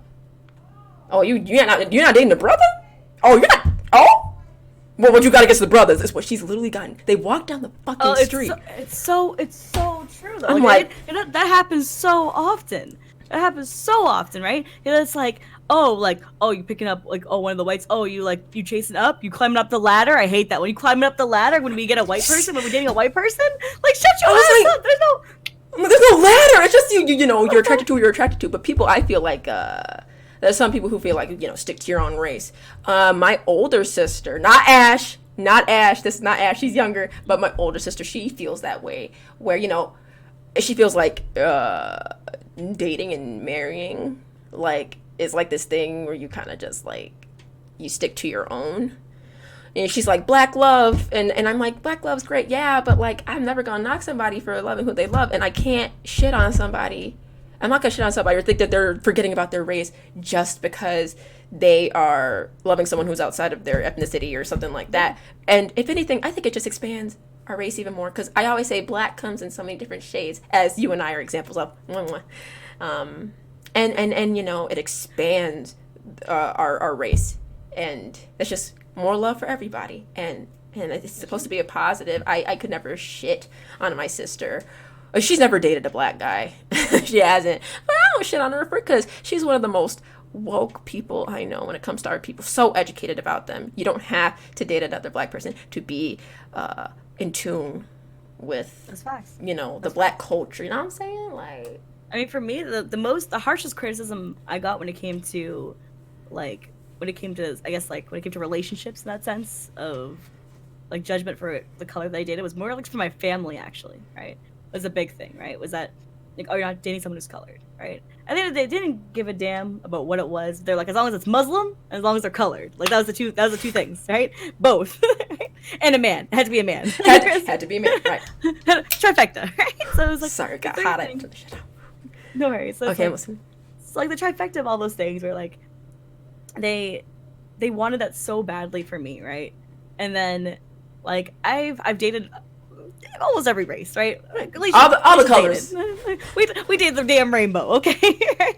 And at the same time too, like, to level with you guys, right, was that there's some experiences that I really appreciate now when having a colored partner who understands and empathizes a lot for what I go through, right? And it's like there's like I'm so thankful to those amazing partners that I had that were white and that were every other race in between. I love and respect them dearly, and I'm so happy that they care for like my woes in that sense. But the level of connection you have with somebody that gets you on that level is such a beautiful thing to have. And it's unfortunate when couples don't have that, but at the same time, another beautiful thing about an interracial couple is the fact that you have also this, like, there's two different styles, right? There's that where you can connect on that level, and an interracial couple who goes through that sort of like the sort of identity thing together, where they endure that together, and that's also a beautiful thing to love too. So there's two different ways about it, right? One who can like understand you on that other small note that means a lot to you personally, or one that will get with you on the other level because they are experiencing the same notion that you are when it comes to being an interracial couple. Yes, and yeah, when you all can experience like those things, or like they understand, or they can they listen, or you know they really become an ally in some of the things that happen maybe with your people. I think that's one of the that proves a lot about when it comes to interracial dating or marriage. Like, it's not just this like thing where, okay, we don't understand each other's views, like, and we don't understand where the other's coming from. No, like, there's you know, your partner can easily, like, you know, be super supportive of and really take the time to, like, go through that stuff with you. And and I think a lot of the time interracial couples deal with that even more when they're in public as well, or from their own families. Families for sure. That's not our family, but the my sister's ex's family. Woo, that was But I had no issues with my brothers and sisters dating outside their race. I just don't like when they date outside their race and start shitting on black people. I hate that nonsense. And date who you want, but don't shit on black people. Oh, obviously no. Yeah. Those who shit on black people when they're the black person dating outside their race, that's terrible. You're literally shitting on your own race. You're literally creating a lot of enemies that way as well. Oh my god, that line where it's like, I'm not like other black brothers, right? Like, that's the dumbest shit. I'm not like other brothers. I'm not like other black men. Okay, all right. Or like they say, well, black women aren't like this. Like, that's why I'm dating white women. Or like brothers are like this, so I'm dating me a white man or something. And it's like, well, you know, the reason why you chose to date whoever is on you, but for you to shit on a whole group of people that you never even dated, you know, it's not in your place to, and you're looking very ignorant. That self-hate thing is terrible. It doesn't do anything for you. And like comparing yourself to like other people within your classification is the dumbest thing ever, right? We talked about the comparison of women to CuddleCore earlier when it came to like her competing, and it's the same thing when it comes to race, man. Like if you're comparing like even outside of FGC stuff, right, where we're just comparing and being like, well, I'm not like other black men, or I'm not like other like colored women, or blah blah blah. No, stop.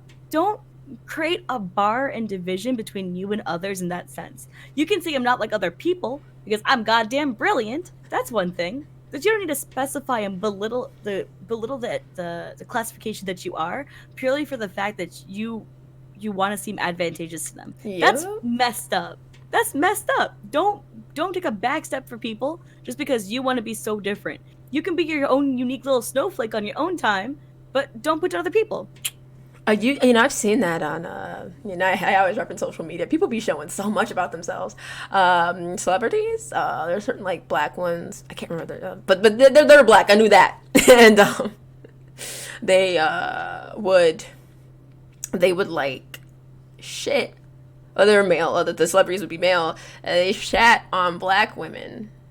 Or, like, this is why I can't date black women. You ever think that's, you ever think that it's not the black women that are just the problem? You ever think it's just you and your shitty attitude and that nobody wants to fuck with you, so you thought going to another race would solve your problem? Interesting. Because that's not I at the end of the day, for me, I don't think it's an ethnicity thing. I think it's more of like a personality thing, but you keep on attributing it to race, and that is your hang up. That is your fucking problem. And or they'll interact with one person who is like, oh man, like, oh, they date like maybe like one like Latina person, and they're like, oh man, crazy Latinas, am I right? Blah blah blah. My ex was so crazy. No, your ex is crazy because she was crazy. Like, or he was crazy because he was crazy. Like, it would have nothing to do with who they are. It's in their blood. Oh my god. Oh, comments like that. Oh my god. It's in their blood to be that way. Blood. Oh my god. You know, it reminds me of Zootopia. Zootopia had that. Remember where they were? I don't know if you saw it, but like it was something about like there are certain animals in this world where like they were like, oh well, yeah, there are certain like animals that's in their blood to be predators, and it was like they were kind of tackling like racism and like things like that in the movie. And it was like one of the main characters was like, she had that notion about them, and one of her friends was a fox, and it was just like, wow, like that reminded me of that. But it's never in anybody's blood to do terrible shit. Like, that's not how that it's not a race thing. Like, continue. I'm so sorry. Yeah, it's like it's 100% a you thing, man. Like, it's like if you out here being the worst, right? It's like hold the person accountable to their actions, not their race. That is the dumbest shit. Don't blame their race for something that they are or what they do. Like, no, That's all about you. You are your own actions. Yeah. Like, and then being like, well, I'm just a hot-blooded blah blah blah. Like, I'm just like, no, don't lean into the stereotype. Hold it on your own. Like, if you crazy, be crazy, independent of that, because you're just crazy. And Like, own that's that shit, facts. but don't connect it to your ethnicity, babe, because that ain't Yeah, it. Like, that's that what's ain't up. it. Like, because then when you do something fucking stupid as hell, and then you're like, oh, that's just the angry black woman in me. Like, I'm sorry. What? Like, I don't want to also bring negative, that negative. Connotation. Yeah, no. If I fucked up, I just fucked up. And if I'm angry, which I do get angry, everybody does, I'm angry and I'm going to express that. But unfortunately, what happens also as well as, and I state something, or any, when women of color state certain things, they're seen as the angry women. And that can be another side of it too, where it's like, but you have to speak up. And that doesn't make you an angry black woman. That means that you're trying to bring awareness. Also, would you like to answer questions or final thoughts before we get to questions? Wow, this was a hefty talk, wasn't it? But it was needed and it was beautiful, and I think we should do something like this again. I completely agree. I'm totally down to. I want to actually shoot something in the chat real quick. Blazer, you're just flat out incorrect. No, that is flat wrong. I don't Yikes. like that. I don't really. That is like the counterproductive to the past 2 hours of what we've been talking about. So, friend, hopefully you could expand your mind a little bit more than that, than to think that that black women and white women are different genetically when it comes to their emotions, because that is messed up, friend. I really hope that's not what they're talking about, because when it comes to struggles, the way the system has been made, yes, black women do deal with things that other races or of women don't have to experience in the same way. But that doesn't mean they don't have their own adversities. I don't want to say that, but I definitely know it is different in that sense. But I don't know what you're talking about.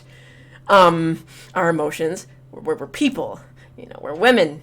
It has nothing to do with our ethnicities at all. And the fact that like if we speak out about something, and like that's something that's always bugged me too, right? It's like the moment that we stand up or like say something against something, and it's like, and we get heated about it or get passionate about it, is that it gets associated with that. It gets associated with being crazy or being like outspoken, or like unleashing the inner hood or whatever. Like whenever we get mad or upset about something, like it's like no. We are being human. And if anyone else did the same thing, because we articulate well even when we are upset. Yes.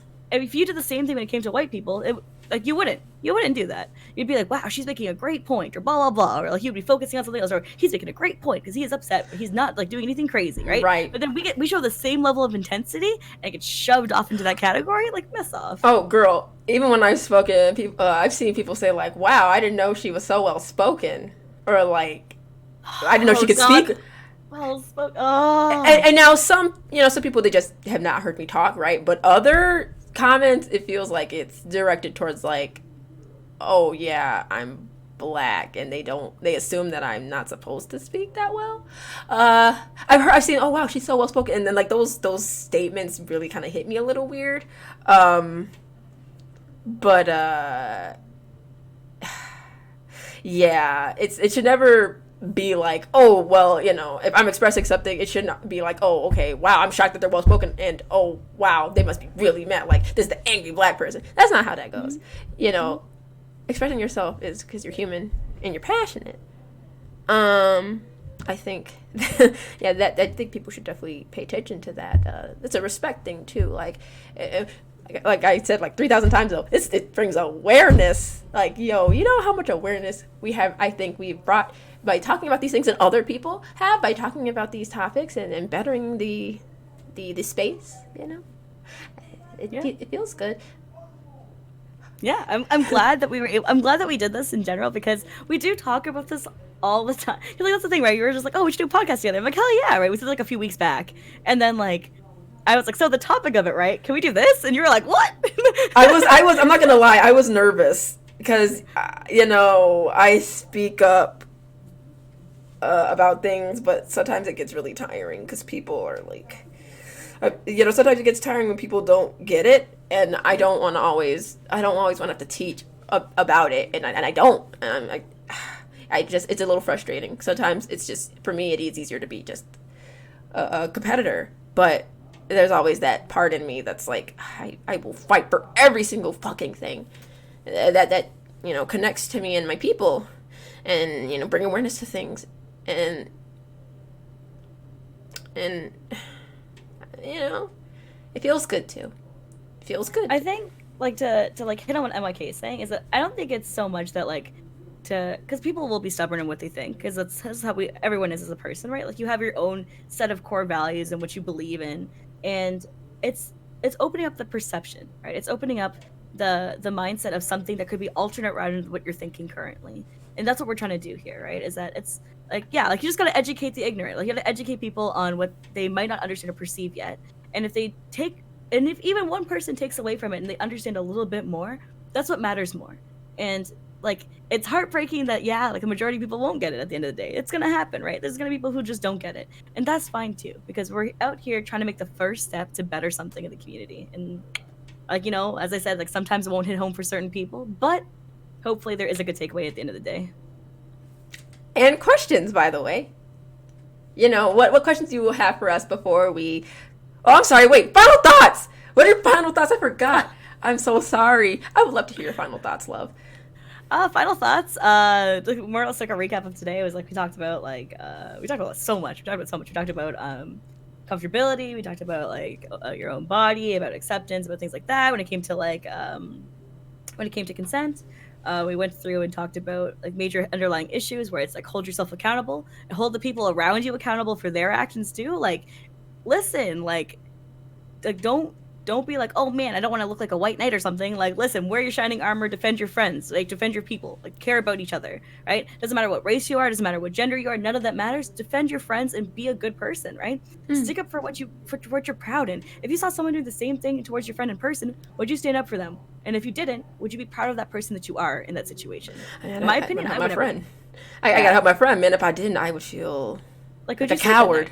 Yeah, I didn't help, and I didn't reach out and speak out. Right? And like, that's the thing, is that matters, right? Especially for people like man, like, it's crazy to think that, like, you know, in Twitch chats, yeah, they're toxic, and yeah, there's crazy times, and there's going to be trolls who aren't really a part of the community, they're just trolls. But we're talking about being there and supporting each other and taking that initiative, taking that step to actually give a damn and to stop people in their tracks and be like, hold up, this person's actually amazing. Gas up your friends, gas up the homies, dude. Yeah, I love and a lot gassing of time, up the homies. Like, right? Like, a lot of time I'm silent in chats. I just like to watch. I like to lurk, right? There's nothing wrong with lurking either. But when it comes to tournament chats and I'm lurking, I'm like, oh wait, hold up. They're like being like bad towards my friend who's like on stream right now. Like, I'm gonna go in there and white knight a little bit. Like, you know, like, I'm gonna care, because what happens is that sometimes you need somebody to get on that damn horse and ride it and save your ass, because you're not there to do it yourself. Yes. We gotta care out here. This is craziness, man. Yeah, exactly. Uplifting your people, man. And, you know, I think when you uplift your people, it betters the community as a whole. It's a lot more warmth that comes around, that's spread like that when you're uplifting each other, instead of, like, constantly just trying to, like, push other people down and shit on them. Like, when you're and when you come to your friend's defense and, like, you know, you defend them and you got their backs, that shows other people. It's always a good example of, like, okay, that means that, you know, maybe I should do more of that myself. Maybe I'm not doing that enough. Maybe I should do what Alicia's doing. Shit. Yeah. And because even if you're not the one who's actively, like, don't be a bystander. Even if you're not the one who's actively, like, being terrible, don't just watch it happen and not do anything about it. Like, you know, like, gas up your friend, be there to support them. Just, like, shift the conversation into a positive direction if you can. Like, even if people are just being the worst, show that you can be your best. That's what matters, right? You can only control you at the end of the day. So be better, right? Like, be the best version of yourself. Protect your friends, protect the people you care about, and that's what matters. You know, that's that's something that you do as well. Like, whenever I've been at a tournament and you commentate it, while I'm playing, I'm like, I never feel like I'm gonna be downplayed. I always know that's my girl. Wanna lose, she's got my back, and she'll always make me look good. Like, she always knows I you know, she believes in me. Cause it's funny. My mother, she's like, oh, I just noticed how some of the commentators are, like the way they talk up when the women go up there. She's like, I notice it's different. I said, I'm sure, Mom. I know. It's not all of them, but I'm sure she's talking about some of them, and I'm not sure who.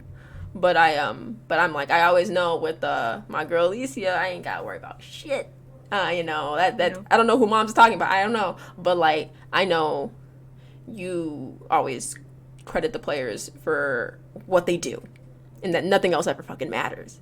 And you know your shit, and it's great. And I always get super fucking proud because like you're a black woman doing it, and that shit makes me fucking happy. What does my grandma say? She's like, got my chest poked out. That means like she's hella fucking proud and shit.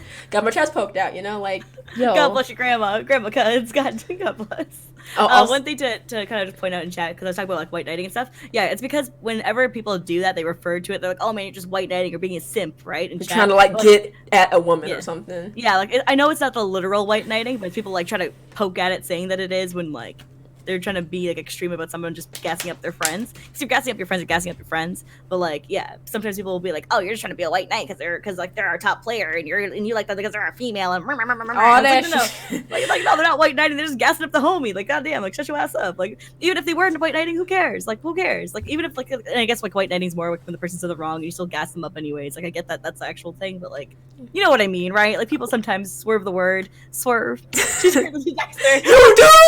You do. Okay, so question time. I'm sorry if we missed some of you all's questions, but we can answer questions. How much time you want to take on questions, love? How much? That's up to you. I'm cool with whatever. Let's do a couple. Let's do like 30 minutes.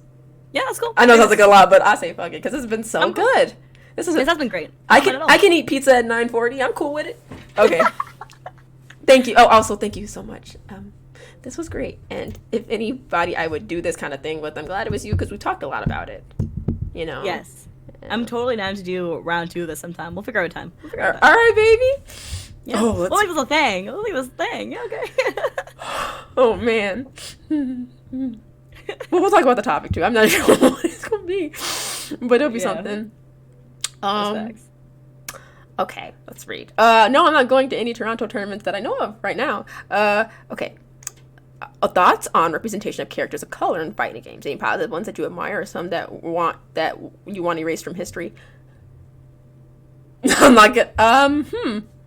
Wow. Okay. Okay, I'm gonna think, cause there's a lot of like it's funny. One of my first like real like interactions with black representation wasn't really fighting games. Even though I saw black characters, it didn't really hit me the same because Christy, she's black, but like I don't know, I didn't feel like she really looked like me, so I felt like it was kind of weird for me. Didn't really see many in fighting games, but they were women, and I was like, yo, they're fucking badasses. So that always really kept me intrigued, and I always picked women because they were always really strong, and I'm like, wow, they're women like me, and they're kicking ass. Like I feel comfortable. But the moment this is not even in a fighting game, but the moment I saw Sheva Alomar, her Resident Evil 5, dude, I had all the fucking hope in the goddamn world. That more black representation would come, because I liked how she was made. I liked how she was very strong, but she also looked like me, and I was like, oh my god, like, oh well, I mean, because people refer to Christy as black as well, so yeah, I assume that if there's a reason for that. Isn't she considered black, or no? I mean, she's Brazilian, so would she be considered Latino? Yeah, but they also consider her black though too, which I didn't understand. I mean, either way, like she's a woman of color, so bless up to that. Oh yeah, folks from African descent and European descent. Oh yeah, that's why. Okay, because I see a lot of people saying Christy's one of the first black women in the game. I'm like, oh, is she? But they call Eddie black too. They call Eddie black too. So, well. Oh. Either way, you know what? People of color, God bless. So like, that's the thing too, right? Is that like, when it comes to representation of people of color in fighting games, is that there's still a lack of it in general, especially colored women in fighting games in general. Like the representation. I don't really see any. You know, I don't even see any with the curly, you know, the kinky hair. Like, you know, that shit is supernatural. And we got whole shows like Luke Cage that have black superheroes and black heroes in general with their natural hair, like Misty. What's her last name? Misty something. But she's super badass, right? And they could put her in the game. But I would love the moment I see a black woman who has like the natural hair, like, you know, not just the look of just only dreads, but she has another look from what they usually put in their games. That would be awesome because there's so many different types of black, right? And I would love to see that. Like that, because I've yet to see that in a fighting game, like Tekken. But I know that they have Jackie Briggs, which is really nice. Because I'm like, wow, that's makes you feel more comfortable. But it's an American fighting game, and I don't know if maybe there's reasons why that's different. I don't know. But the thing about, I just want to bring up the point. Someone brought up Master Raven, right? So Master Raven, yes. The thing is that they don't let her hair out natural. That's what we're talking about right now. Is like having your hair done versus like having a chick with her hair natural, right? Like we're just out. We're just not like where it's not put into rows, where it's not put into something. We're talking about like actually having like your hair not done. And they always put the black people with dreads. Like that's the only kind of black person some companies seem to know. And I don't appreciate that. I don't. Don't get me wrong. It's not that I don't think Master Raven's cool. She has a shit ton of damage. She's really cool, but like, I need like something else. Like, I'm so tired of seeing that representation. Like, that's the only shit that some companies seem to know. I just want to see somebody that looks like me. Not literally like, hey, it's Cuddle in the game. No, but you guys know what I'm saying. Yeah, it's facts. And like that's the thing too. It's like cornrows, dreads, and then like it's either cornrows, dreads, or they have like hair that's like silver. That's like the only types you'll ever get. Like, really think about it. Then there's like Minot, but then there's like that. That's like it. That's it. That's all I got. Right? They got dyed hair, right? Or or there's never like one with natural ass hair that's not did in cornrows. Like it's not it. Thank you. Like it's not a thing. Oh, there's another. When are we gonna get a black male character whose history and back history isn't solely coming from broken homes and gangs? Tell him. Why can't he be a scientist for like the Mishimo Labs? And he's like, yo, I'm gonna go undercover with my dog Sugar, and we go like. I mean, I still like Leroy, but it's unfortunate that he lost his family to like a gang or something like that. It was just unfortunate that it had to be like that, because I was like, Leroy could do, he could have come from something else. Like, it doesn't have to. But at least he looks cool.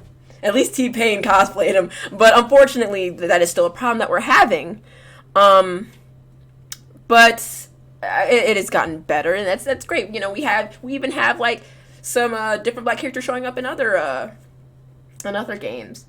And I think I've seen it with Overwatch. I think they're adding a bit more. There's some other games too, but the only reason why this is happening is because people spoke the fuck of it. And I wanted to give a shout outs to Black Girl Gamers for that, because they did so much speaking up. I'm sure people got tired of them, but I never got tired of them because I was like, please tell them. And then what you see next year, like a couple months from then, you saw black people. You saw more black characters being put into stuff. More different hairstyles, tons of stuff. My God. And it's facts. Like the thing is, like at the end of the day, right, is that if we don't speak up about anything, it's so terrible.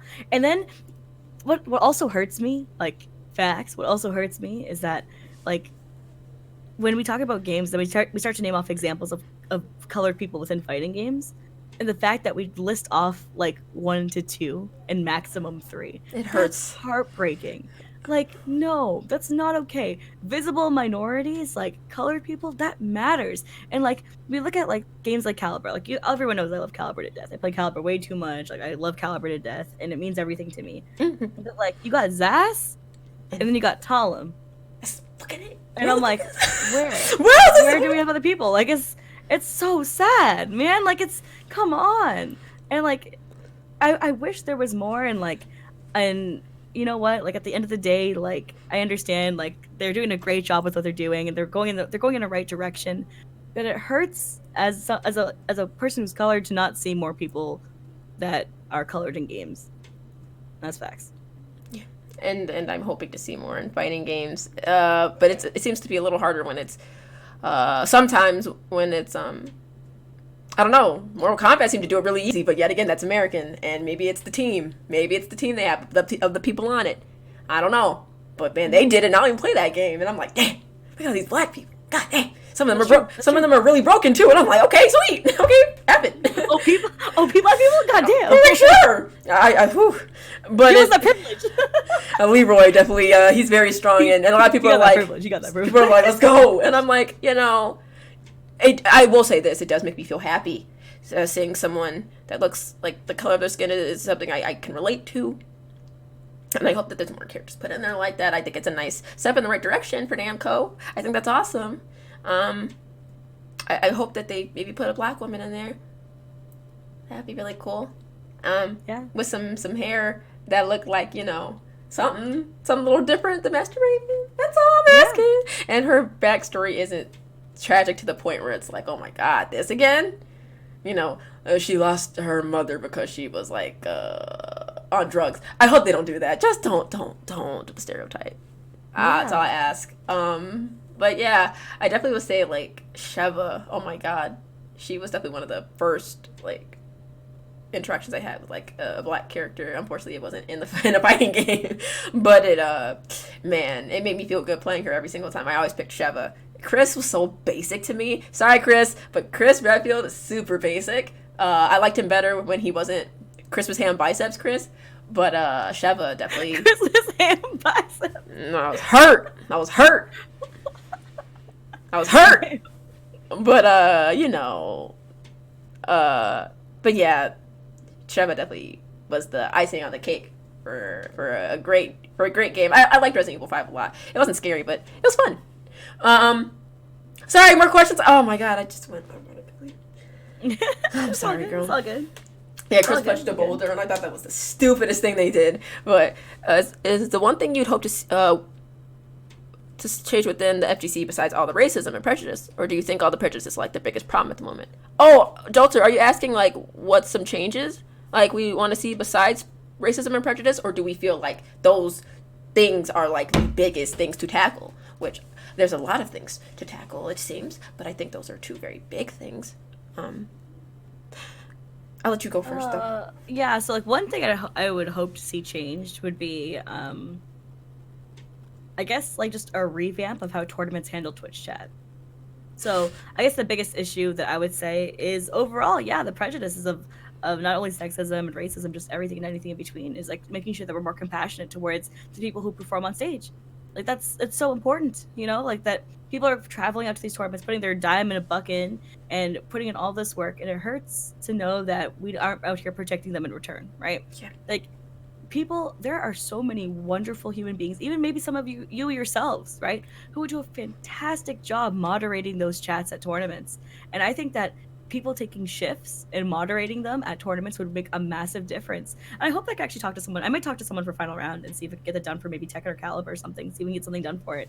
And just try it out and see how it goes, right? Give a trial run. And maybe they can like maybe make some forms. Actually, I'll hit Josh up probably tomorrow and talk about that too. But like, that's something that I would love to see, is to see that people put the time and consideration.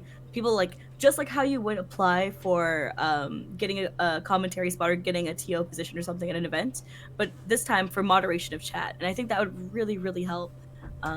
So yeah, I really hope that we go in that direction when it comes to that.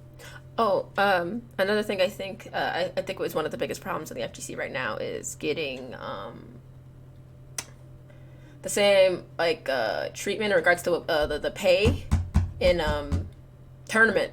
The amounts are not the same still, and it's going to take a while. I know there's tons of reasons for that, but I hope that the FGC can get the sponsors or get whatever they need so that we can be on that same level as some of the other like parts of esports, so we can become even more esports, and maybe talk about like what's the term, like player stability. So we talk about like maybe players get like I know it's probably a long shot too, but dental, health insurance, therapy, physical therapy, mental therapy, things that really like help them as like full players. I feel like that should actually be like packages that players get when we get to that point. because players aren't just players. They're not just like machines that can just keep on going and going and going. We also have things that we struggle with as people. Our bodies get tired. We become demotivated sometimes. We doubt ourselves. Our biggest demons can sometimes be within ourselves, and we need people to work us through those, professionals a lot of the time. And you know, it's one of those things where it's like, I don't think enough people know about it, or taking care of themselves. So I feel like there should definitely be more talk about that in the future for players who are trying to go pro too. Oh, there's another question. Is it worth having a conversation with male streamers who avoid discussion about things happening to female streamers by saying it sucks, but we can't change everyone in the community? Or it didn't happen to me, I don't want to get involved? Can men in the community be positively involved and not just have it be a hot take? That's a great question. I can take this one first. Okay. So I think there's a time and place to have discussions like that. I think what happens is if you're trying to take the topic on while someone is streaming, regardless of their gender and who they are, sometimes it's not the environment in which they want to tackle a subject like that, because it's not the space in which they want to do it, right? So doing it on your own terms is also important, right? So for example, maybe you ask a streamer for their take on an issue, right? It's their choice and their decision if they want to actually talk about that at the time, right? Because even for myself, sometimes people will bring up something that will happen, like a big blow up will happen, and they'll be like, "Hey, what do you think about it, Alicia?" And I'm like, you know what?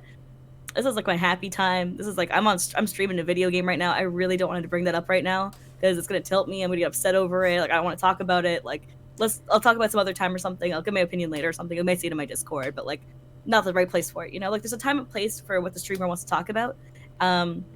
Sometimes what they'll do is be dismissive like that, where they choose to say something along the lines of that because they just want to get it like kind of out of the way before moving back onto what they were originally doing. And that's sometimes what it is. Also the fear of them not giving their full undivided attention to a question like that and saying something that they don't truly believe or is incorrect, right? And that's also a fear too, especially when you're streaming and it's online on the internet, right? Yeah. Sometimes pushing off the subject like that is for that intent and not because they actually think that way. So it's making sure you understand the difference between the two. I think that addressing that question in their Discord or asking them in an environment where it's not the pressurized version of being on stream while doing it is really important to do, because if it's a topic that matters to you, then yes, by all means ask them. And if they have the same opinion about it when they have the time to actually answer a question like that, then that's a bit different, right? But this is during a time where they're pressurized and they're kind of working, because when you're streaming, you're working, right? So oh my god, it's hard yeah. to do during that. Yeah, I completely agree with her, and that was an amazing question. That was from 10 of Clubs, correct? Mm-hmm. 10 of Clubs, yes, that I agree completely. You know, picking and choosing when you want to ask a question like that really does play a role in that. So, and you know, you want a full, like, true, genuine answer when they're not on the clock. Yeah, definitely doing it like in a Discord or like a DM definitely could be a really good option. You know, someone is a massive creep, but they're super well liked and popular, and you have no evidence. How do you prevent yourself from going insane? I would like you to start with this as well, because this is harder.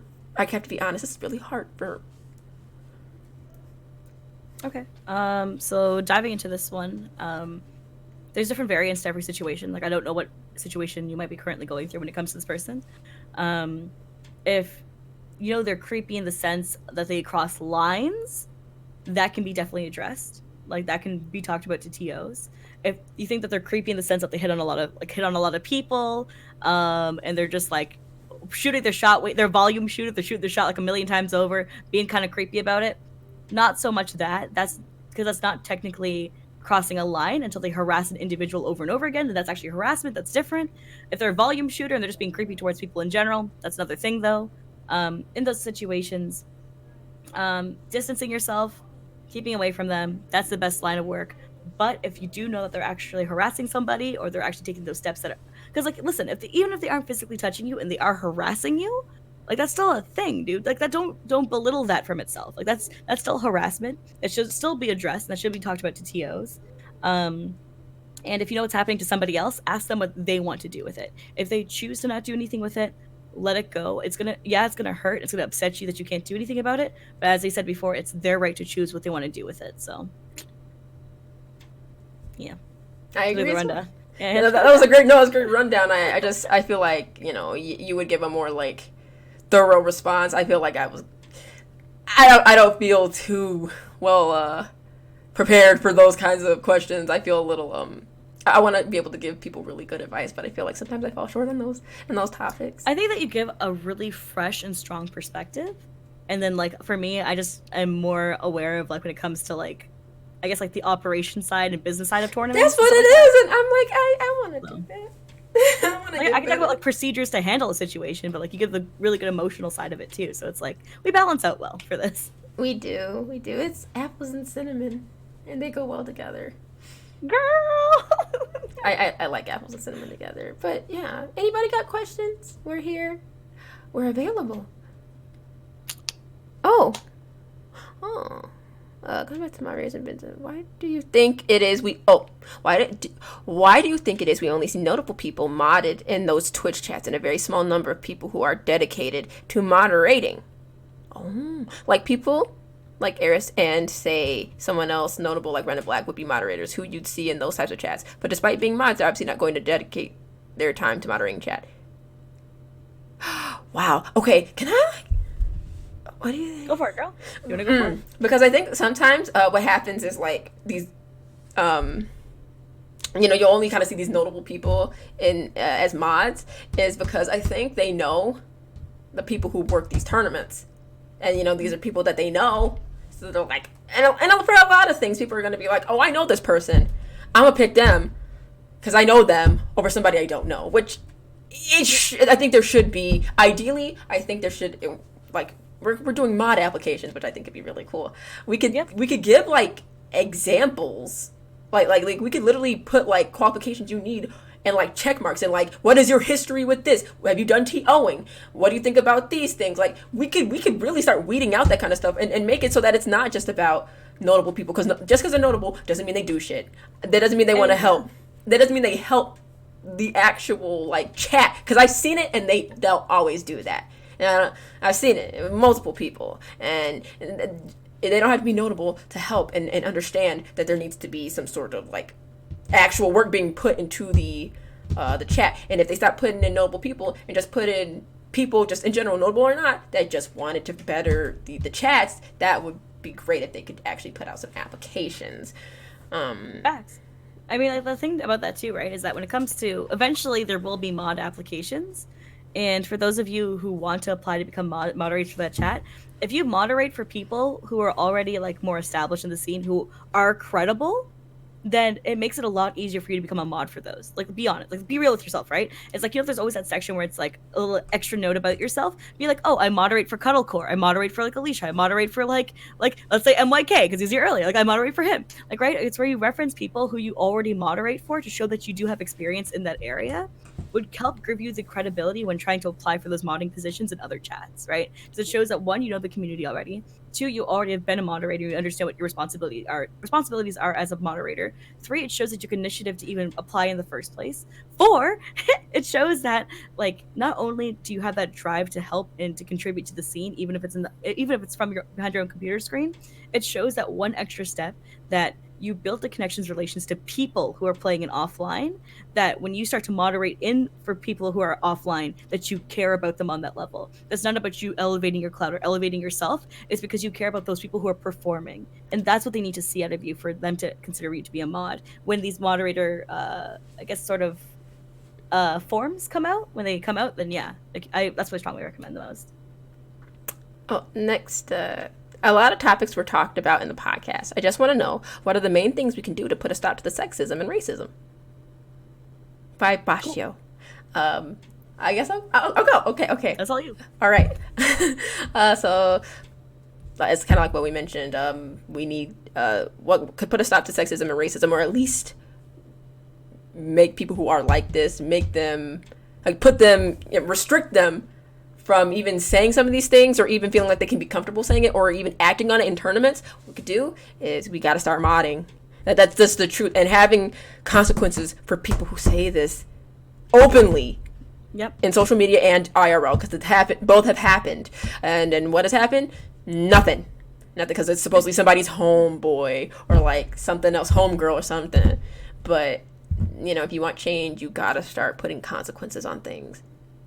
They need to be held accountable. At the end of the day, they need to be held accountable. Yeah. That's what matters. So, yes, that's what Question: even if women FGC players win the big one, do you feel that they will get their credit that is due, or will they still be downplayed? You know, somebody's like, you know, like, woman or not, people be getting downplayed like serious no matter what they do. So there's always going to be people like that. But people who are open-minded, there's just tons of people. Like, you know, a win is a win, and it's not just about that win. It's about, you know, what women do in general. Like, whatever they do, like, that they're really talented at, there's gonna be somebody that downplays them, but they're still putting in the work, they're still getting the recognition, they're growing, they're placing, they're beating people. There's always gonna be somebody who says some stupid shit.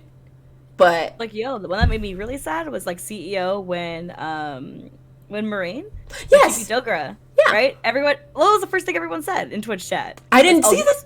Dogra was like, they were like, oh, Dogra's having an off day. He must not be feeling well. It couldn't just be that she beat that ass. It couldn't just be that she beat that ass. Like, she beat that ass. That's fact. And people do that. They'll downplay somebody first. But you know, for all the people that said, oh, he's having an off day, there were 80,000 more people who were like, homegirl beat his ass. Good shit to her. Which we have to remember that too, because there's always gonna be somebody who says some stupid shit, especially about women. But the evidence is there. It's right there. She beat his ass. Women have bested their male opponents time and time again, and have done hella work. So if that's somebody being sexist, then, you know, it's like they're the minority in that sense, because I think there's a lot more people though that realize what women are doing, and that we're on the same level as men. But you know, you can't stop everybody from. There's always be somebody that downplays some shit, no matter who you are. True. Always. But that's why we uplift even more so.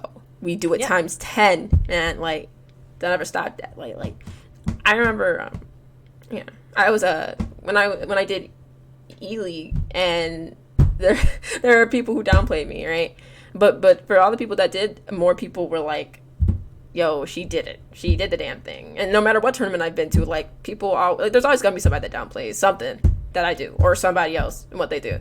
But more than anything else, like, I get the support.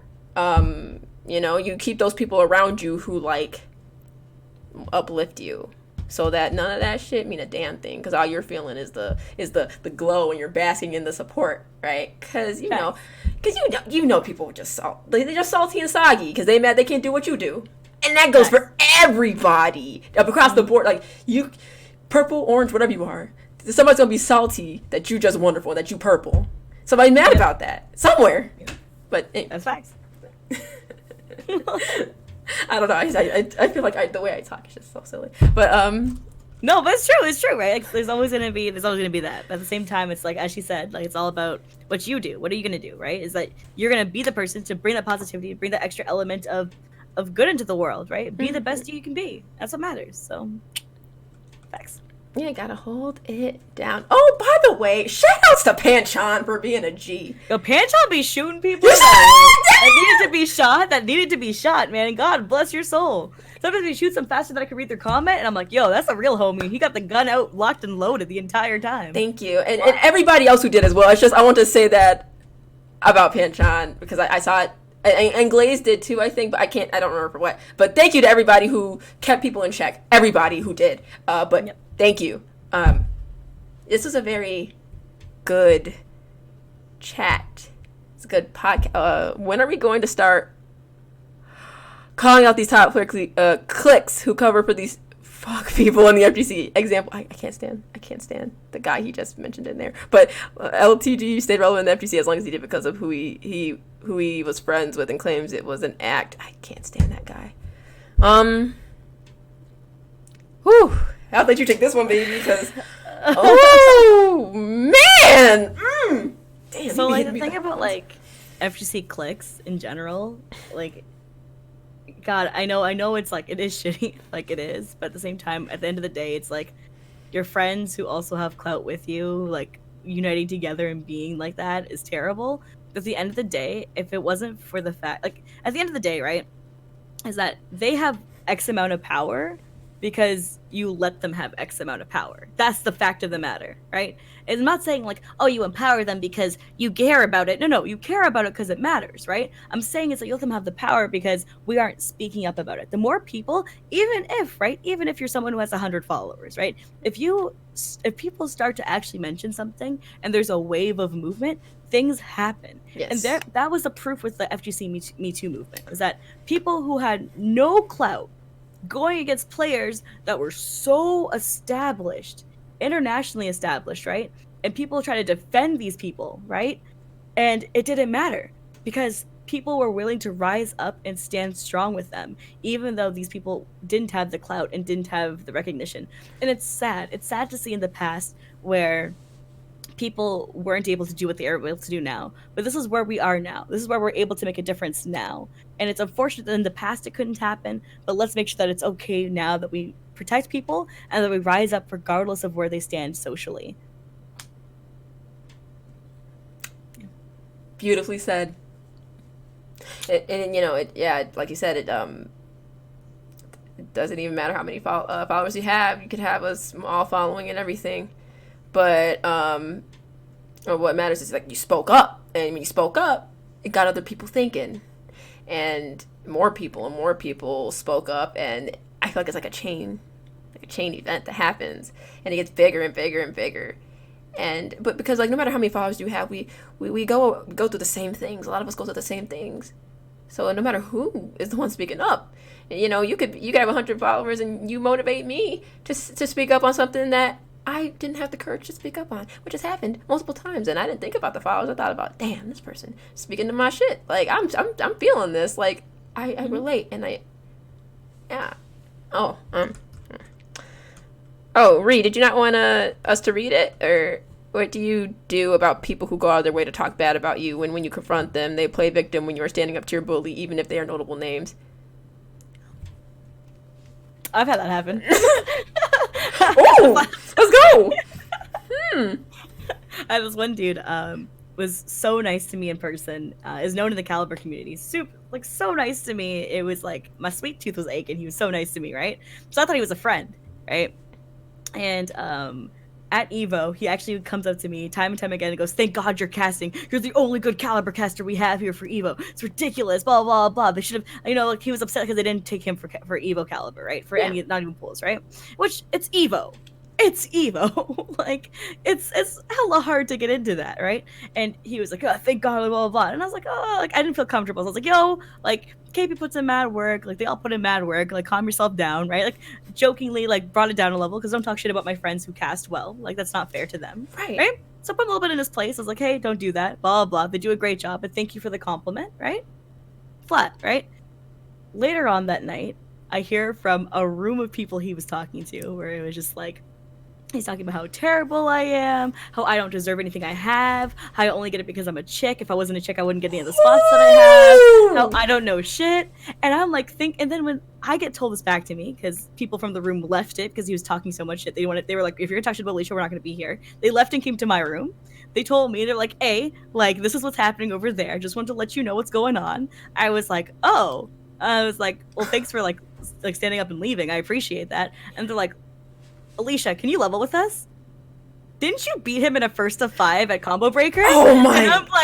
And I'm like, yes, I fucking did. And I tried to money match his ass, and he kept saying, no, I don't want a money match. I don't want a money match. I fucking beat him in a 1-5 5-0 on my secondary character. Shut your ass up, you irrelevant ass bitch. Like, so you can't even beat him in the goddamn thing. So he's salty as shit. Like, shut your ass up, right? So then he tries to be like, oh, what up, friend? The next time he sees me, what do you think I did? I fucking lost it. I was like, no.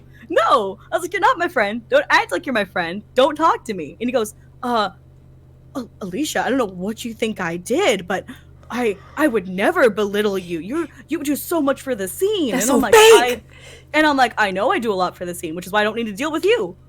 Like, that's bad. Fake. Right? And then he can go off and tell all of his little buddies, right, that, oh, Alicia was so mean to me and blah, blah, blah, blah at the end of the day, right?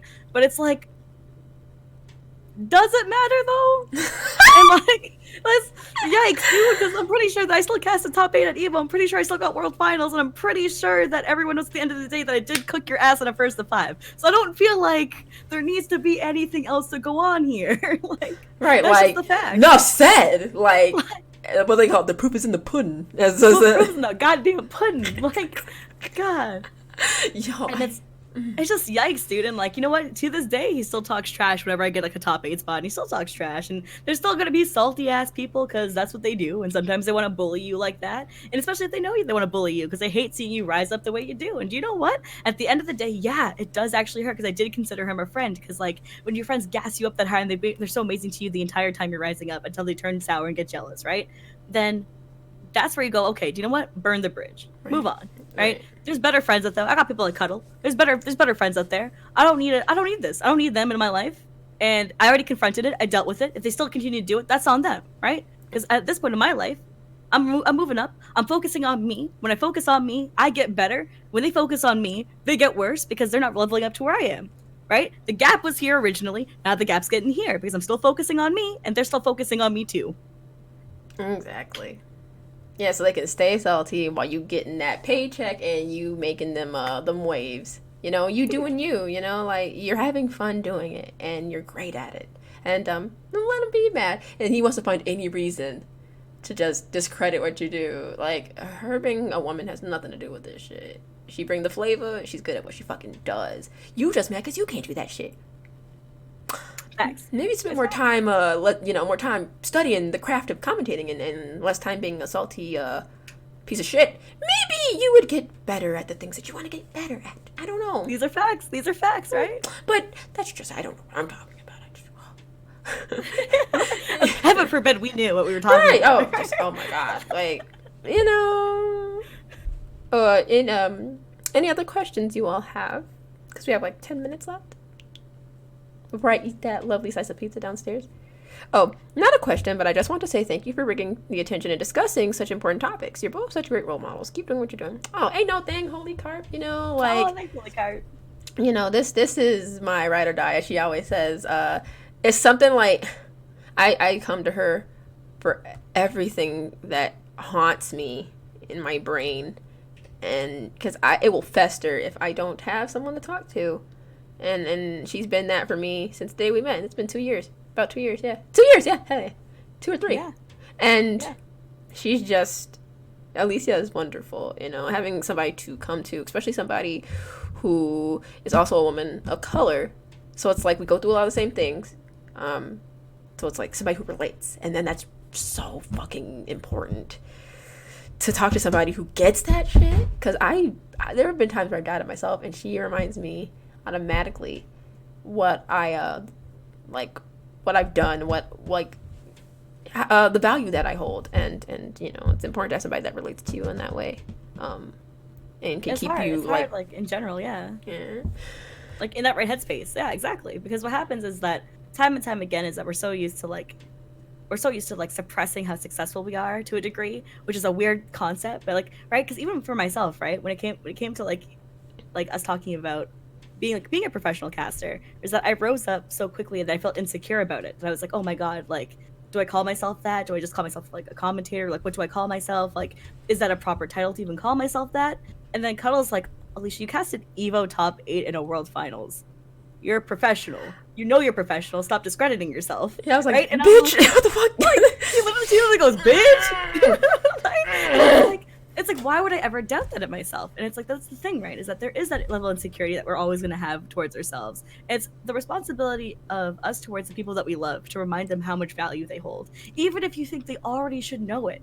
Sometimes hearing it a second time can do a world of difference.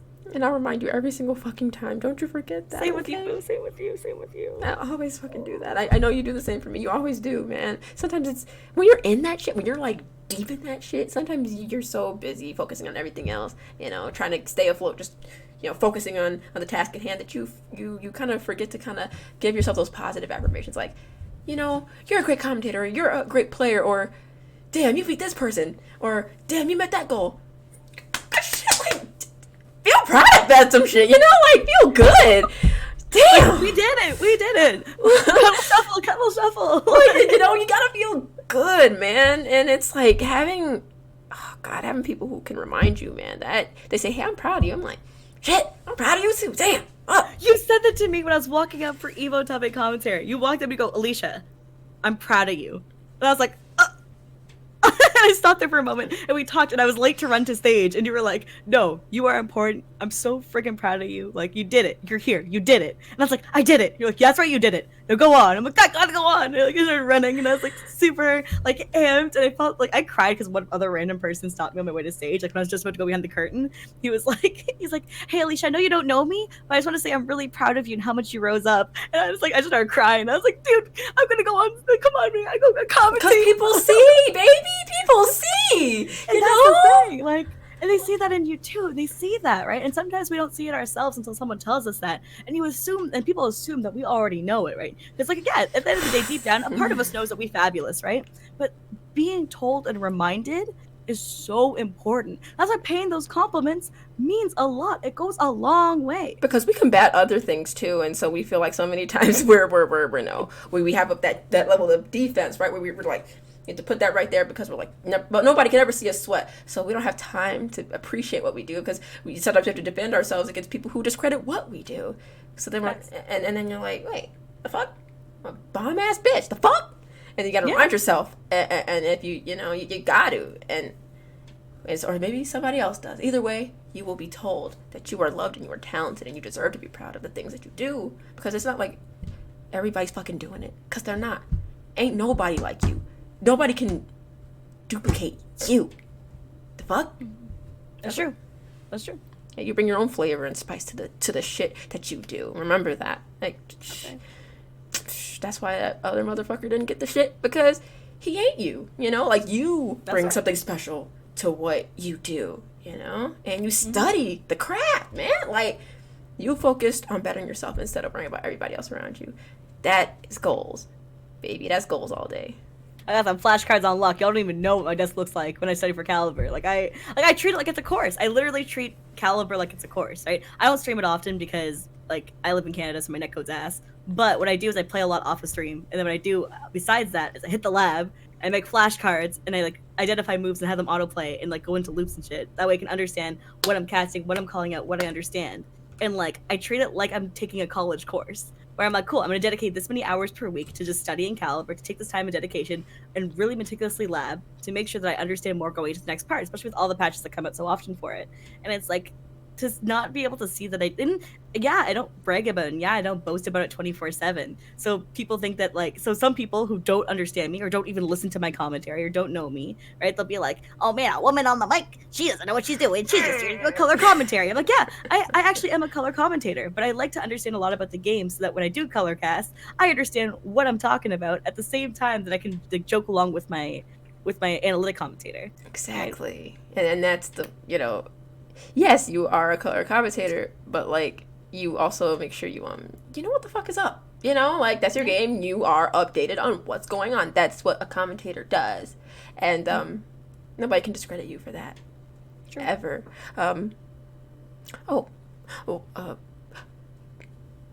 What is your ideal view? Oh, thanks, Jolter. By the way, what is your ideal view of women in the FGC? Where do you want the FGC to get to? Okay, my ideal view of women in the FGC is just, we want to be treated like fucking equals. That's the fucking it. Like, fuck, like that we are capable of doing anything a man does in the scene. That's fucking it. Like, shit. And women being able to feel safe when they go to these tournaments.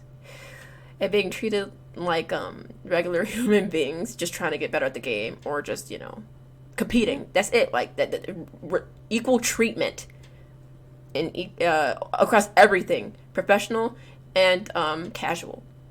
Yeah. Where do I want that? And to not have them be discredited, like you just talked at that point too, where it's like not being discredited for their achievements that they make, right? Like, for example, that guy being like, she only got the spot because she's a female. That makes no sense. Like, no. People actually think that, and it's like, no, like obviously you do the work. You literally study and have fucking flashcards and play the game offline to understand everything about the game. That's called being good at your job. Regardless of your fucking gender, he can literally go, yes, excuse me. He can go fly kites. Yeah, he can go fly some kites. which obviously he could do better than commentating because he didn't get the spot. Oh but, my god, Cuddle! Oh my, she just shot that man. She shot that man, doesn't even know who it is. She just shot the man. She didn't care. She took that gun out and went, fuck! I wasn't feeling that, you know? I don't like that shit, because somebody tried to say some shit. Like, you know, I hear people say shit all the time about other people and me too, and it's like, yeah, you can, you know, do your thing and be petty while you ain't doing none of the shit we doing. Like, you can stay the fuck over there. Where do we want the FGC to get to? I guess I just stated that. Just equality. Like, it's we're not even asking for, like, anything about it's just literally just, we want to be equal, homie. It's not much. This is not... Right, we're not asking for 40 acres and a goddamn mule. We're asking for goddamn respect. Like, I don't think it... And to not be, like, downplayed for our achievements. Like, for example, if, like, oh, one thing I also hate, I'm sure you get this too, when you beat somebody, like, in a set, and they're like, man, yeah, I'm just really tired. Or like, oh yeah, I feel kind of sick today. They, like, start to, like, discredit their shit because they want to downplay themselves because they don't care if they lost to you. And I'm like, man, shut your ass up. You just lost because you lost. I'm like, oh, we're talking about tired? Yeah, dude, I'm running a company and beating your ass. So if you don't really want to talk about tired, then, like... that's bad. Like, okay, yeah, that was definitely why you just got that ass beat. Like, get the fuck out my face. Ridiculous. Oh, thanks, Probable. Appreciate that. Thank you, everybody, for the support. This is my first time seeing Alicia on stream. You're pretty awesome, fam. Heart. Oh, thanks. Appreciate that, dude. So fucking cute. For a long time, I had a very negative energy towards people because I didn't have the knowledge nor willpower to do things on my own. And since then, I've been trying to fix that attitude, and it's brought me to find much better environment in general. And that's so important, Ladaxel, is the fact that you want to better yourself. And when you try and you look to better yourself, what happened? You found that you were in a better environment, which overall is great for your mental health, which is so important. How do you stay motivated? This is from Yaj. How do you stay motivated when you feel alone during your game at a tournament? One thing that messed me up mentally was when almost everyone I know at a tournament was either tired or away, and I was being cheered against by multiple people. How do you overcome that state of mind? I understand completely. It actually messed me up and caught me off guard at Summer Jam. It was my first time experiencing something like that. Yeah, there's... Oh, yo, dude, can I... Is there anything with the Fat Bull thing? With you versus him? Oh, no, that had... No. I was talking about, like, no, because I play everywhere, right? And you're not always going to have people to support you. So, like, because people always cheer against... Oh, by the way, just to disclaim what I just said there. We both love Fabbo. That was meant to be like a knock on him. It was just that there's a lot of people rooting for him because Cuddle's a Titan, right? So it's like people want to see underdogs beat Titans. So all the time. Fabbo versus her. Yeah, that's all it is. That's all I meant by that. But I've also beaten his ass too, so it goes pretty even there. So yeah, exactly. So like that's just people like being. But you know, rowdy. It's an underdog beating a Titan, so it's like, but he's. You know, that's one of those things where it's like, especially when you go to a place where, you know, your friends aren't at it, or you're in another country. That also happens too. Yeah. Something that I feel like what happens is people feed off of energy of support, which is great, but you have to also be your own hype man too when you are by yourself. So, or even things that can help you tune out other people, like headphones. And I think headphones is the biggest thing, because I think if you don't have that, and if you're that kind of person who really, you know, gets affected by that kind of like noise, I get it. Definitely having headphones and also talking to yourself will really help. Canceling out some of that noise can really benefit you. Because it is hard when you, like, I've seen it happen at like, Combo Breaker.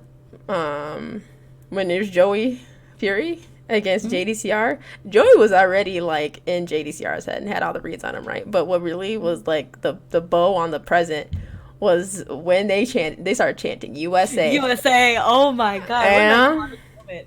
What did I call it? That's Combo Breaker 2018, right? Yeah. That was such a good ass one. Such a good ass one. If you guys haven't watched that video, please go watch that video. That's a good ass video to watch. It's, you know, it's a great way to to show the bond of the FGC in America, but at the same time it's like, Jesus, like I kind of did feel bad for JD, because I'm like, damn. I'm like, at least you got the one rounded. At least you got the one rounded. Right. But I was like, damn. Damn, like when the whole country against you, like damn, that's brutal. But I think that like one thing. So I just saw what you typed this time. I had to, because Panchot, yo, honestly, the way, I think pretty much everybody just sees me in shadow as villains of the community, even though we always contribute to the community. Panchot is always silly. He's a nice guy. I love him a lot. It's nice to compete and you know, keeps you on your toes, wait for tournaments coming up. So that's always great because everybody's so good and they're super invested in the game. But some of them don't seem to like it as much now. But for those that still show up, it's always appreciated. Oh my god, I hate you, Panchan. One thing also about like when it comes to this is something actually I learned from Rich when it came to like Rich Sticks when it came to like having people root against you was that for him when he played at one tournament it was like all of New York was cheering against him, right? So it was Rich versus like one of the NYC boys, and for Calibur, like New York is one of the largest scenes in like the world for when it comes to Calibur, and he was up against one of the New York players on stage, like the whole crowd was like screaming for their player, right? Just losing their absolute minds.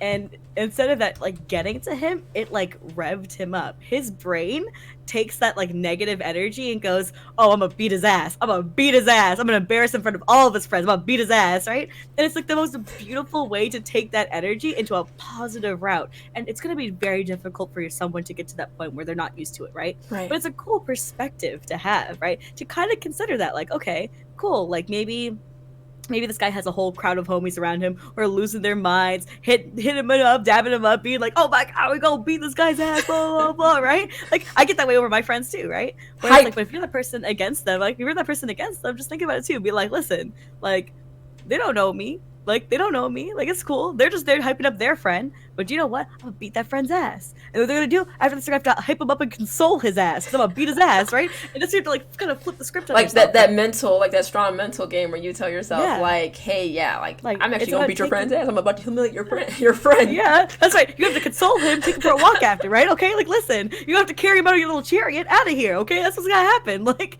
and that's the thing, right? Is like changing your mentality is a very hard thing to do. But at the same time, trying to redirect that thought into that direction will help make you less nervous. Mm-hmm. It'll make you feel a little bit more like amped up to play. It kind of like, it's cool to shift gears once in a while outside of your comfort zone, right? And if you can't think about it for your own perspective in that situation, think about if you were somebody else, one of your own friends going through the same thing. And you would want that for them, so do it for yourself too.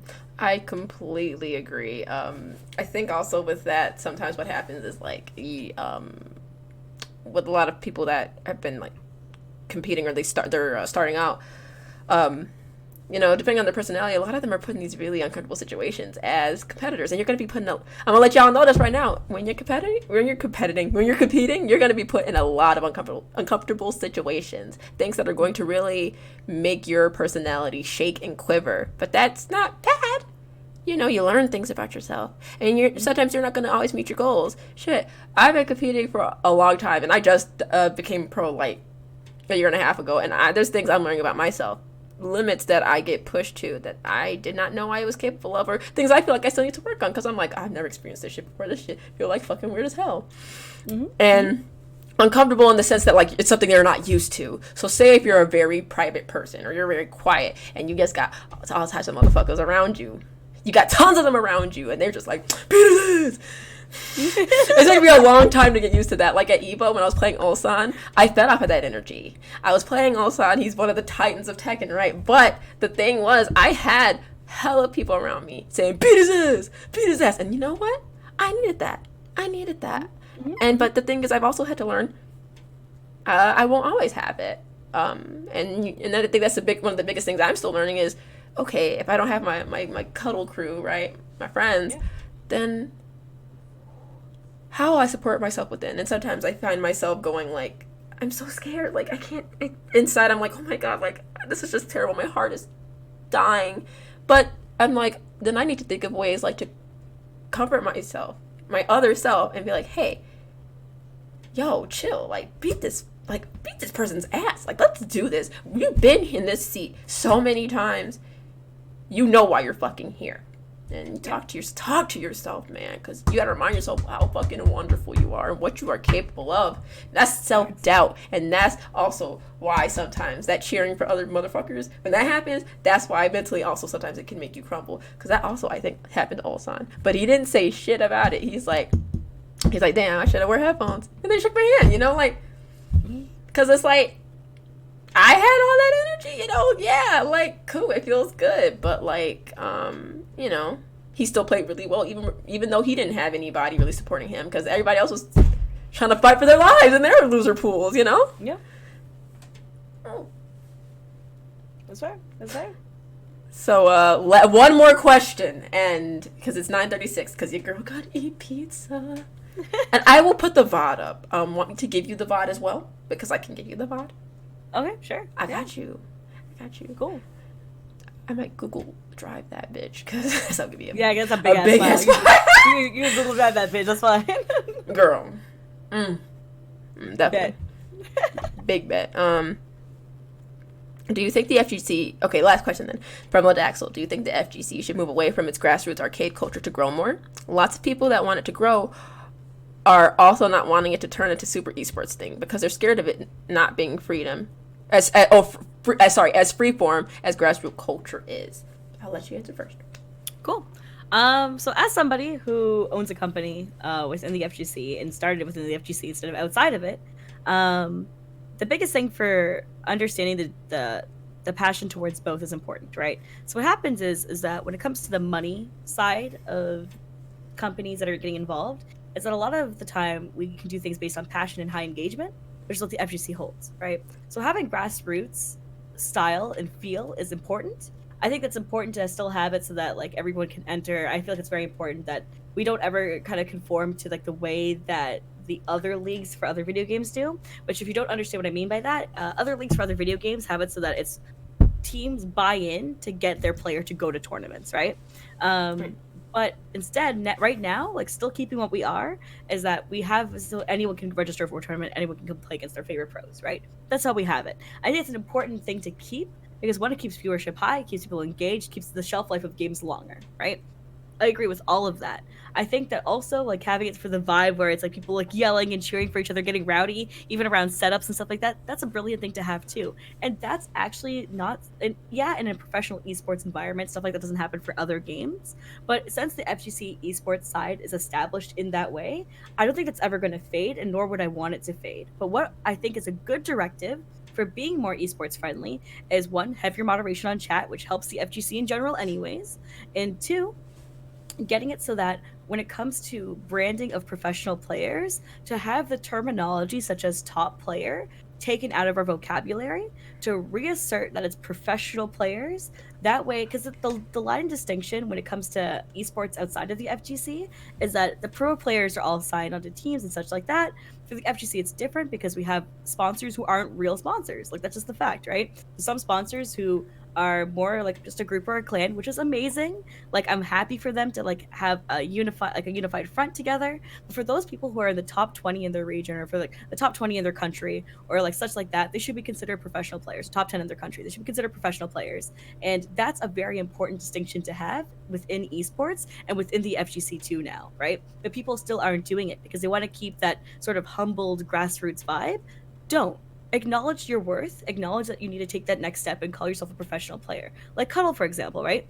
If she called herself just a top player instead of a professional player, that's a problem because she is what she is and she should acknowledge that she is that. And the same thing goes for like any of my players. If my players call themselves top players, like no, like Rich Dicks, Party Wolf, Boom, for example, those three in particular, right? Fergus, who made Checker World Tour Finals twice, like all those things, all those people are professional players. And to consider just calling yourself a title that refers to you being something that's not related to esports just because you want to keep the grassroots vibe doesn't make sense, because you should be acknowledging your worth in that sense as well. Yeah. Tell them, girl. God. Nothing wrong with a little bit of esports. Nothing wrong with us going in that direction. I think it's very important. But yeah, the grassroots culture, I don't think it's going to fade. I think that the only thing that does like kind of limit us from going into the more esports direction to get more money for our players, which at the end of the day, that's what we care about more, right? We want our players to goddamn eat. Let us go more into esports so our players can goddamn eat. I completely agree with that because, you know, there's too many top players, professional players that I know that are eating by working a job and competing. And like, I think if we were more esports or more esports, way more esports, that would be their job. You know, they could focus on that and be the best that they can be without having to worry about their 9 to 5 and training. Like, it's not that's not possible, but that is so fucking hard. And do you need additional stress in that way? You know, it's tiring, and a lot of people do it. I know so many fucking people that do it. Linnell also raising his hand. Shit, I did that shit for a while. I was going to school. Shit is really, well, I wasn't pro then. But the point being is that tons of people still do it. Mm-hmm. And people need more time to train. And I think we can get to that spot. I think it's attainable. But we'll need some people to put aside their pride, though, first. Facts. And like that's the thing at the end of the day, right? Is that we all care about each other. We're all trying to grow together, and the best way for us to all grow together is to not limit each other by saying like, hey, like, you know, don't downplay each other, bring each other up. Like all these like little steps that you think don't matter, they accumulate and they matter. Because how else are we gonna get money into the goddamn scene unless you guys make the effort to be better as well, right? Exactly. Like, because what we want at the end of the day, to talk from a business perspective, is you want to have non-endemic sponsors, right? You want to have sponsors that are not about the FGC yet. Like ones that have nothing to do with the FGC, nothing to be involved with the FGC. You want them to come in and throw money at this thing, right? And the only way to do that is for us to get more professional and lean more into the esports side. But that's not a bad thing. I think that as long as you keep it so that it's open to the public, as long as you keep it so that the people can rise up and become champions of their own, those are what the grassroots like really is about, man. Like it's about, and yeah, arcade cabinet culture is dying, and I'm very, very sad about that.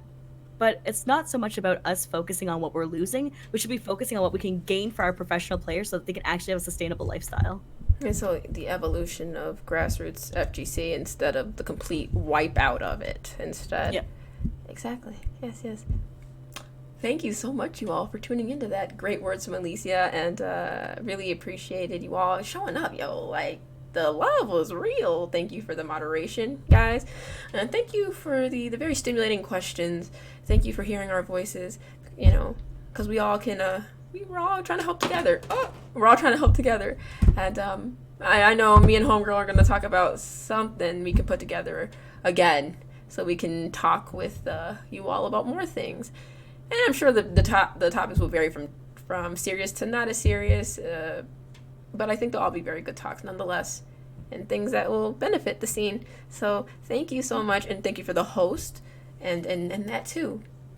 Thank you, and listening. Yeah, one more thing too is that if you guys have any like topics that you want us to cover next time or questions, how about you just tweet it at us, and we'll try to make note of all of it, and then we'll bring it back to our next one. So that way we have something we can tackle on next time as well. I think that'd be fucking wonderful.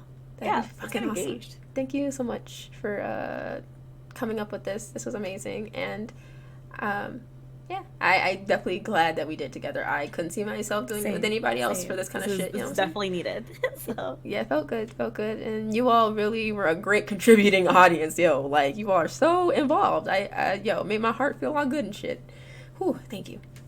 Thank you so much for being here, guys, and for like hearing us out. And hopefully we helped influence you guys a little bit to like speak up, to care about each other, and to put your best foot forward, right? Because at the end of the day, we're all out here loving each other, and that's the only way we can grow. And don't be scared to speak up for the homie and cheer them on and root for their success. And like, you know what? Maybe they're competing against you in something that you want to do as well. But at the end of the day, focus on your own grind and gas up your friends, right?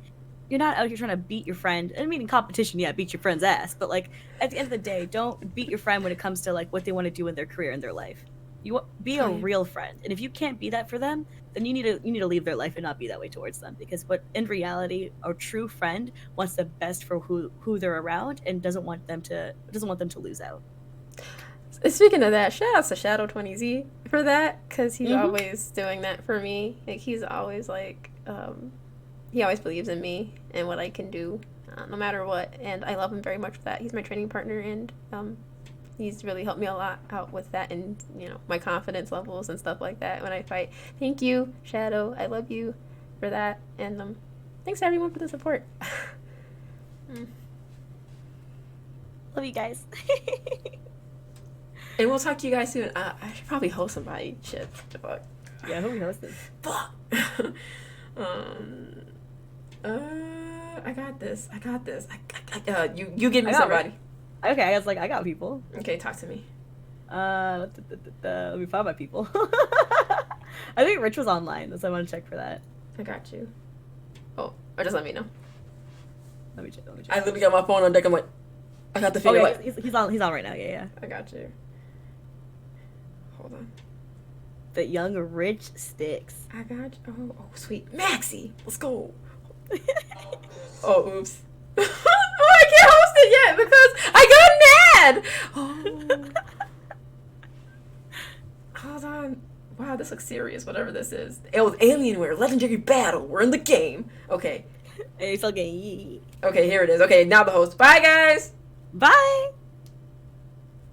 Okay, let me just turn this off.